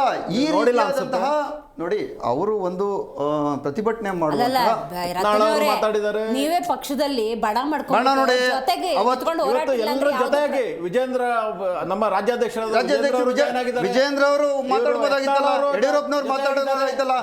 ನೋಡಿ, ಇದು ರಾಜಕೀಯ ಷಡ್ಯಂತ್ರ ಅಂತಂದು ಇವಾಗ ನನಗೆ ಅನ್ನಿಸ್ತಾ ಇದೆ. ಈಗ ಈ ಕ್ಷಣದಲ್ಲಿ ನನಗೆ ಅನ್ನಿಸ್ತಾ ಇದೆ. ಯಾಕಂದ್ರೆ ಬೆಲ್ಲದ್ದು ಮತ್ತು ಯತ್ನಾಳ್ ಅವರ ಹೇಳಿಕೆಗಳನ್ನು ನಾನು ನೋಡ್ತಾ ಇದ್ದೀನಿ. ಇದು ರಾಜಕೀಯ ಷಡ್ಯಂತ್ರಗಳು ನಡೀತಾ ಇದ್ದಾವೆ. ಅವರವರ ಬೇಳೆಯನ್ನ ಬೇಯಿಸ್ಕೊಳೋದಕ್ಕೆ ಪಂಚಮಸಾಲಿ ಇದನ್ನ ಕೊಡ್ಲೇಬೇಕು. ಹೌದು, ಯಾಕೆಂದ್ರೆ ಮೇಡಮ್ ಅವರು ಲಾಯರ್ ಹೇಳಿದಾಗೆ ಎಜುಕೇಶನ್ ಮತ್ತು ಉದ್ಯೋಗಗಳಲ್ಲಿ ಸ್ಥಾನಮಾನಗಳು ಸಿಗಬೇಕು ಅಂದಾಗ 2A ಬೇಕಾಗುತ್ತೆ. ಯಾಕಂದ್ರೆ ತುಂಬಾ ಕೆಳವರ್ಗದ ಜನರು ಇದ್ದಾರೆ, ಮೇಲ್ವರ್ಗದ ಜನರು ಇದ್ದಾರೆ. ಅದು ಒಳ ಮೀಸಲಾತಿಗಳು ಬೇಕಾಗುತ್ತೆ. ಇದಕ್ಕೆ ಒಂದೇ ಒಂದು ಉಪಾಯ ಏನಂದ್ರೆ ಜಾತಿ ಗಣತಿಯನ್ನು ಹೊರಗಡೆ ಹಾಕ್ಬೇಕು. ಎಷ್ಟೆಷ್ಟು ಜಾತಿ ಇದ್ದಾರೆ ಹೌದು, ಅದರಿಂದ ಯಾರ್ಯಾರು ಎಷ್ಟೆಷ್ಟು ಕೊಡಿಬೇಕು ಗೊತ್ತಾಗುತ್ತೆ. ಜಾಸ್ತಿ ಇರೋರಿಗೆ ಜಾಸ್ತಿ ಕೊಡಿ. ಈಗ IAS ಒಬ್ಬ ಶೆಡ್ಯೂಲ್ ಕ್ಯಾಸ್ಟ್ IAS ಆದ್ಮೇಲೆ ಅವ್ನು ಬಿಟ್ಕೊಡ್ಬೇಕಾಗುತ್ತೆ ಇನ್ನೊಬ್ಬರಿಗೆ. ನಮ್ಮಲ್ಲೂ ಅಷ್ಟೇ, ವೀರಶೈವ ಲಿಂಗಾಯತರಲ್ಲಿ ಯಾರು IAS ಆಗಿದೆ ಇನ್ನೊಬ್ಬರು ಅವ್ರನ್ನ ಬಿಟ್ಕೊಡ್ಬೇಕಾಗುತ್ತೆ. ಆ ಮನೋಭಾವ ಎಲ್ಲರೂ ಬೆಳೆಸ್ಕೋಬೇಕು. ದೇಶವನ್ನು ಬೆಳೆಸ್ಬೇಕು, ದೇಶ ಬೆಳೆಸ್ಬೇಕು. ದೇಶ ಯಾವಾಗ ಬೆಳೆಯುತ್ತೆ? ಜನ ಬೆಳೆದಾಗ, ಜನರ ಎಲ್ಲರ ಸಮಾನತೆ ಬಂದಾಗ ದೇಶ ಬೆಳೆಯುತ್ತೆ. ಈ ಹೋರಾಟಕ್ಕೆ ಎಲ್ಲರ ಬೆಂಬಲನೂ ಇದೆ, ಶಾಸಕರ ಬೆಂಬಲನೂ ಇದೆ, ಇಡೀ ಕರ್ನಾಟಕದ ಜನರ ಬೆಂಬಲನೂ ಇದೆ. ಆದ್ರೆ ರಾಜಕೀಯ ಷಡ್ಯಂತ್ರ ಆಗಬಾರದು ಅನ್ನೋದೇ ನನ್ನ ವೈಯಕ್ತಿಕ ಅಭಿಪ್ರಾಯ. ಪುರಾಣಿಕ್ ಸರ್, ಪ್ರತಿಪಕ್ಷದ ಜವಾಬ್ದಾರಿ ಬಹಳ ದೊಡ್ಡದು ಈ ಸಂದರ್ಭದಲ್ಲಿ. ಯಾವುದೇ ಆಗಿರಲಿ, ಆಡಳಿತ ನಡೆಸ್ತಾ ಇರಲಿ, ಪ್ರತಿಪಕ್ಷಗಳು ಜನರ ಧ್ವನಿಯಾಗಿ ಕೆಲಸ ಮಾಡಬೇಕು. ರಾಜ್ಯದಲ್ಲಿ ಜ್ವಲಂತ ಸಮಸ್ಯೆಗಳ ಜೊತೆಗೆ ಈಗ 2A ಮೀಸಲಾತಿ ವಿಚಾರವೂ ಇರೋದ್ರಿಂದಾಗಿ ಪ್ರತಿಪಕ್ಷಗಳು BJP JDS ಪ್ರಸ್ತಾಪ ಮಾಡ್ತವೆ ಅಂತ ಅನ್ಸುತ್ತಾ? ಧ್ವನಿಯೇಸಿ ಫಲಿತಾಂಶವನ್ನ ಸರಿಯಾದ ರೀತಿಯಲ್ಲಿ ತಗೋಬರ್ತಾರೆ ಅಂತ ಅನ್ಸುತ್ತಾ ಸರ್?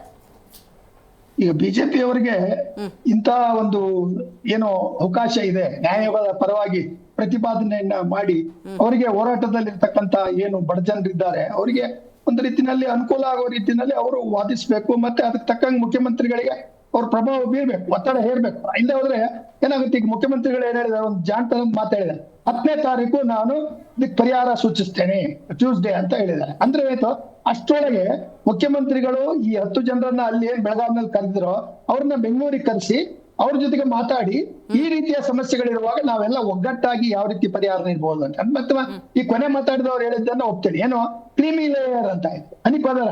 ಅಂದ್ರೆ ಯಾರ್ಯಾರು ಇಷ್ಟು ಬೆನಿಫಿಟ್ ಪಡೆದಿದ್ದಾರೋ ಅವರನ್ನ ಒಳಗಡೆ ಇಟ್ಟು ಆ ಒಂದು ಏನು ಉಳಿಯುವ ರಿಸರ್ವೇಶನ್ ಇದೆಯಲ್ಲ ಅವುಗಳನ್ನ ಆಯಾ ವರ್ಗದಲ್ಲಿ ಇರ್ತಕ್ಕಂಥ ಬಡವರಿಗೆ ಒಂದೂ ಅವಕಾಶ ಸಿಗದೆ ಇರ್ತಕ್ಕಂಥ ಒಂದು ಕಡು ಬಡವರಿಗೆ ಅವ್ರು ನೀಡುವಂತ ಒಂದು ಧೈರ್ಯವನ್ನು ಮಾಡ್ಬೇಕು. ಅದು ಮಾಡಕ್ಕಿಲ್ಲ, ಯಾಕೆಂದ್ರೆ ಇವರಿಗೆ ರಾಜಕೀಯನೇ ಬೇಕು, ಮತ್ತೆ ಯಾವುದೇ ಸಮಸ್ಯೆಯನ್ನ ಅವ್ರು ಪರಿಹಾರ ಮಾಡೋದಿಲ್ಲ, ಅಬ್ಸಲ್ಯೂಟ್ ಆಗಿ ಪರಿಹಾರ ಮಾಡೋದಿಲ್ಲ.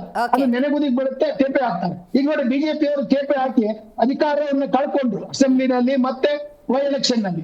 ಕಾಂಗ್ರೆಸ್ಗೂ ಇದೇ ರೀತಿಯ ಒಂದು ಭಯ ಇದ್ರೂ ಸಹ ಈಗ ಅಗತ್ಯ ಇಲ್ಲ, ನಿಮಗೆ ಜನ ಮ್ಯಾಂಡೇಟ್ ಕೊಟ್ಟಿದ್ದಾರೆ, ಇನ್ನು 4 ವರ್ಷ ಅಧಿಕಾರದಲ್ಲಿ ಇರ್ತೀರಿ, ನೀವು ನಿಜವಾಗೂ ಪಂಚಮಸಾಲಿಗಳ ಬೇಡಿಕೆ ನ್ಯಾಯಯುತವಾಗಿದೆ ಎಂತಕ್ಕಂಥದ್ದೇ ಅದಕ್ಕೆ ಒಂದು ಸಬ್ ಕಮಿಟಿಯನ್ನ ಮಾಡಿ ಜಸ್ಟಿಸ್ ರವರ ನೇತೃತ್ವದಲ್ಲಿ ಅಲ್ಲಿ ಯಾವ ರೀತಿ ಪರಿಹಾರ ಕೊಡಬಹುದು ವಿತ್ ಇನ್ ದಿ ಕಾನ್ಸ್ಟಿಟ್ಯೂಷನ್. ಮಾತಿದ್ದಾರೆ ಸಿದ್ದರಾಮಯ್ಯ ಕಾನ್ಸ್ಟಿಟ್ಯೂಷನ್ ಅಂತ ಹೇಳ್ತಾರೆ, ವಿತ್ ಇನ್ ದಿ ಕಾನ್ಸ್ಟಿಟ್ಯೂಷನ್ ಯಾವ ರೀತಿ ಕೊಡಬಹುದು ಎಂತಕ್ಕಂಥದ್ದನ್ನ ಮಾಡುವ ಒಂದು ಒಳ್ಳೆ ಅವಕಾಶ ಇದೆ. ಮತ್ತೆ ಆ ಹಿಂಸಾಚಾರದ ಬಗ್ಗೆ ಅಸೆಂಬ್ಲಿಯಲ್ಲಿ ಅವರ ಪಶ್ಚಾತ್ತಾಪವನ್ನು ಸೂಚಿಸಿ ಆ ಜನರಿಗೆ ನೋವಿಂದಿರ್ತಕ್ಕಂಥ ಜನರಿಗೆ ಕ್ಷಮಾಪಣೆಯನ್ನ ಅಥವಾ ಅವರಿಗೆ ಸಮಾಧಾನವನ್ನ ಹೇಳ್ಬೇಕು ಅಂತಕ್ಕಂಥದ್ದು ಸಹ ಬಹಳ ಮುಖ್ಯವಾದ. ಯಾಕಂದ್ರೆ ಈ ಎಮೋಷನಲ್ ಸಿಚುವೇಶನ್ ಗಾಯಗಳು ಆಡುವ ರೀತಿಯಲ್ಲಿ ನಾಯಕತ್ವ ಇರಬೇಕು. ಸಿದ್ದರಾಮಯ್ಯನವರಿಗೆ ಅನುಭವ ಇದೆ, ಆ ಅನುಭವ ಇದ್ದದ್ದನ್ನ ಕೇವಲ OBC ವರ್ಗಕ್ಕಲ್ಲ ಇಡೀ ಕರ್ನಾಟಕದ ಬಡ ಜನರ ಪರವಾಗಿ ಅವರು ನಿರ್ವಹಿಸಬೇಕು ಮತ್ತು ಅದನ್ನ ಉದಾರವಾಗಿ ಕೊಡ್ತಾ ಹೋಗ್ಬೇಕು. ಆವಾಗ ಸಿದ್ದರಾಮಯ್ಯನವರ ವ್ಯಕ್ತಿತ್ವ ಅವರ ಕೊನೆಯ ಅವಧಿ CM ಆಗಿ ಬಹಳ ಒಂದು ರೀತಿಯಲ್ಲಿ SM ಕೃಷ್ಣರವರ ಅದೇ ರೀತಿ ಗೌರವವನ್ನ ಪಡಿತಕ್ಕಂತ ಅವಕಾಶ ಅವ್ರಿಗಿದೆ. ಆ ಅವಕಾಶವನ್ನು ಕಳೆದುಕೊಡ್ಬೇಡಿ CM ಅವರೇ, ದಯಮಾಡಿ ಈ ಒಂದು ಸಮಸ್ಯೆಯನ್ನ ಬಗೆಹರಿಸಿ. ಇದು ಕಂಪ್ಲೇಂಟ್ ಅಲ್ಲ, ಇದು ಪರಿಹರಿಸಲು ಸಾಧ್ಯವಿರುವ ಒಂದು ದೊಡ್ಡ ಸಮಸ್ಯೆ. ಆ ದೊಡ್ಡ ಸಮಸ್ಯೆಯನ್ನ ಸಂಪೂರ್ಣ ಅಲ್ಲದಾದ್ರು ಸಣ್ಣ ಸಮಸ್ಯೆಯನ್ನಾಗಿ ಉಳಿಸಿದ್ರೆ ಆ ರೀತಿಯಲ್ಲಿ ನೀವು ಏನಾದ್ರೂ ಒಂದು ಒಳ್ಳೇದು ಮಾಡಿದ್ರಿ ಅಂತಕ್ಕಂಥದ್ದನ್ನ ಜನ ಮೆಚ್ತಾರೆ, ಕರ್ನಾಟಕದ ಜನತೆ ಮೆಚ್ತಾರೆ. ಮೇಡಮ್ ನೋಡಿ, ಸಿದ್ದರಾಮಯ್ಯನವರು ಸ್ವಾಮೀಜಿ ಅವರಿಗೆ ಮಂಡಾಟ, ನಾನು ಹೇಳಿ ಕಳಿಸಿದ್ದೆ 3 ಜನ ಕಳಿಸಿದ್ದೆ ಬರಲಿಲ್ಲ ಅಂತ ಹೇಳಿದ್ದಾರೆ. ನಿಜವಾಗ್ಲೂ CM ಸಿದ್ದರಾಮಯ್ಯನವ್ರಿಗೆ ಮಂಡಾಟ. ಯಾಕೆ ಅಂತ ಹೇಳಿದ್ರೆ 3 ಜನ ಕಳ್ಸೋದ್ ಬದಲು ಇವರೇ ಸ್ಪಾಟ್ಗೆ ಹೋಗಿ ಮಾತನಾಡಿದ್ರೆ ಲಾಠಿ ಚಾರ್ಜ್ ಆಗ್ತಾ ಇತ್ತಾ? ಹೌದಲ್ವಾ? ಸ್ವಾಮೀಜಿ ಅವರು ಮೊಂಡಾಟ ಅಂತ ಹೇಳ್ಬಿಟ್ಟು ಸಿದ್ದರಾಮಯ್ಯನವರೇ ಮೊಂಡಾಟ ಮಾಡಿ ಬೆಂಗಳೂರು ಕೂಡ ಬಂದಿದ್ದಾರೆ. ಆದ್ರಿಂದ ಇದು ನಿಜವಾಗ್ಲೂ ಕಿಚ್ಚು. 9 ದಿನದ ಏನು ಅಧಿವೇಶನ ಇದೆ, ಖಂಡಿತವಾಗ್ಲೂ ಅಧಿವೇಶನ ಸರ್ವನಾಶ ಆಗೋಗುತ್ತೆ, ಇದು ಸತ್ಯ. ಇದು ಕೊನೆ ಹೋದ್ ಬಾರಿ ಬೆಳಗಾಮಲ್ಲಿ ಅಧಿವೇಶನ ನಡೆದಾಗೂ ಸೇಮ್ ಲಾಠಿ ಚಾರ್ಜ್, ಇದೇ SP ಅವರು ಲಾಠಿ ಚಾರ್ಜ್ ಮಾಡ್ತಾರೆ, ಇವತ್ತು ಲಾಠಿ ಚಾರ್ಜ್, ನೇಹಾತಿಯಲ್ಲಿ ಲಾಠಿ ಚಾರ್ಜು. ಹಾಗಾದ್ರೆ ಸರ್ಕಾರ ಬೆಳಗಾವಲ್ಲಿ ನಿಜವಾಗ್ಲೂ ಸಹ ಇವ್ರಿಗೆ ಒಂಚೂರು ಕನಿಕರ ಇಲ್ಲ. ಅಲ್ಲಿ ಡೂಪ್ಲಿಕೇಟ್ ಅವ್ರು ಮಾಡ್ತಾ ಇರೋದು ಯಾವ್ದನ್ನ, ಈ ಚಳಿಗಾಲದ ಅಧಿವೇಶನವನ್ನ ಸುಮ್ಮನೆ ಕಾಟಾಚಾರ. 100%. ಮಹೇಶ್ ಗೌಡ್ರು, ರತನ್ ಅವರು, ಶಶಿಧರ್ ಅವರು, ಚಂಬಿ ಪುರಾಣಿಕ್ ಸರ್ ಕಾರ್ಯಕ್ರಮದಲ್ಲಿ ಭಾಗಿಯಾಗಿದ್ದಕ್ಕಾಗಿ ಧನ್ಯವಾದಗಳು. ಚಂಬಿ ಪುರಾಣಿಕ್ ಸರ್ ಹೇಳಿದ ಹಾಗೆ 2A ಮೀಸಲಾತಿ ಈ ಸಮಸ್ಯೆ ಏನಿದೆ ಬಗೆಹರಿಸಲಾಗದ ಕಗ್ಗಂಟೇನಲ್ಲ. ಕೂತು ಮಾತುಕತೆ ನಡೆಸಿ ಯಾಕೆ ಹೋರಾಟವನ್ನು ಮಾಡ್ತಿದ್ದಾರೆ, ಹೆಂಗೆ ಪರಿಹರಿಸ್ಬೋದು, ಇದನ್ನೆಲ್ಲ ಚರ್ಚೆ ಮಾಡಿದ್ರೆ ಖಂಡಿತವಾಗ್ಲೂ ಪರಿಹಾರ ಅನ್ನೋದು ಸಿಗುತ್ತೆ. ಆಡಳಿತ ಸರ್ಕಾರ ಅದರ ಜವಾಬ್ದಾರಿಯನ್ನು ನಿಭಾಯಿಸಲಿ. ಅಧಿವೇಶನ ನಡೀತಾ ಇದೆ.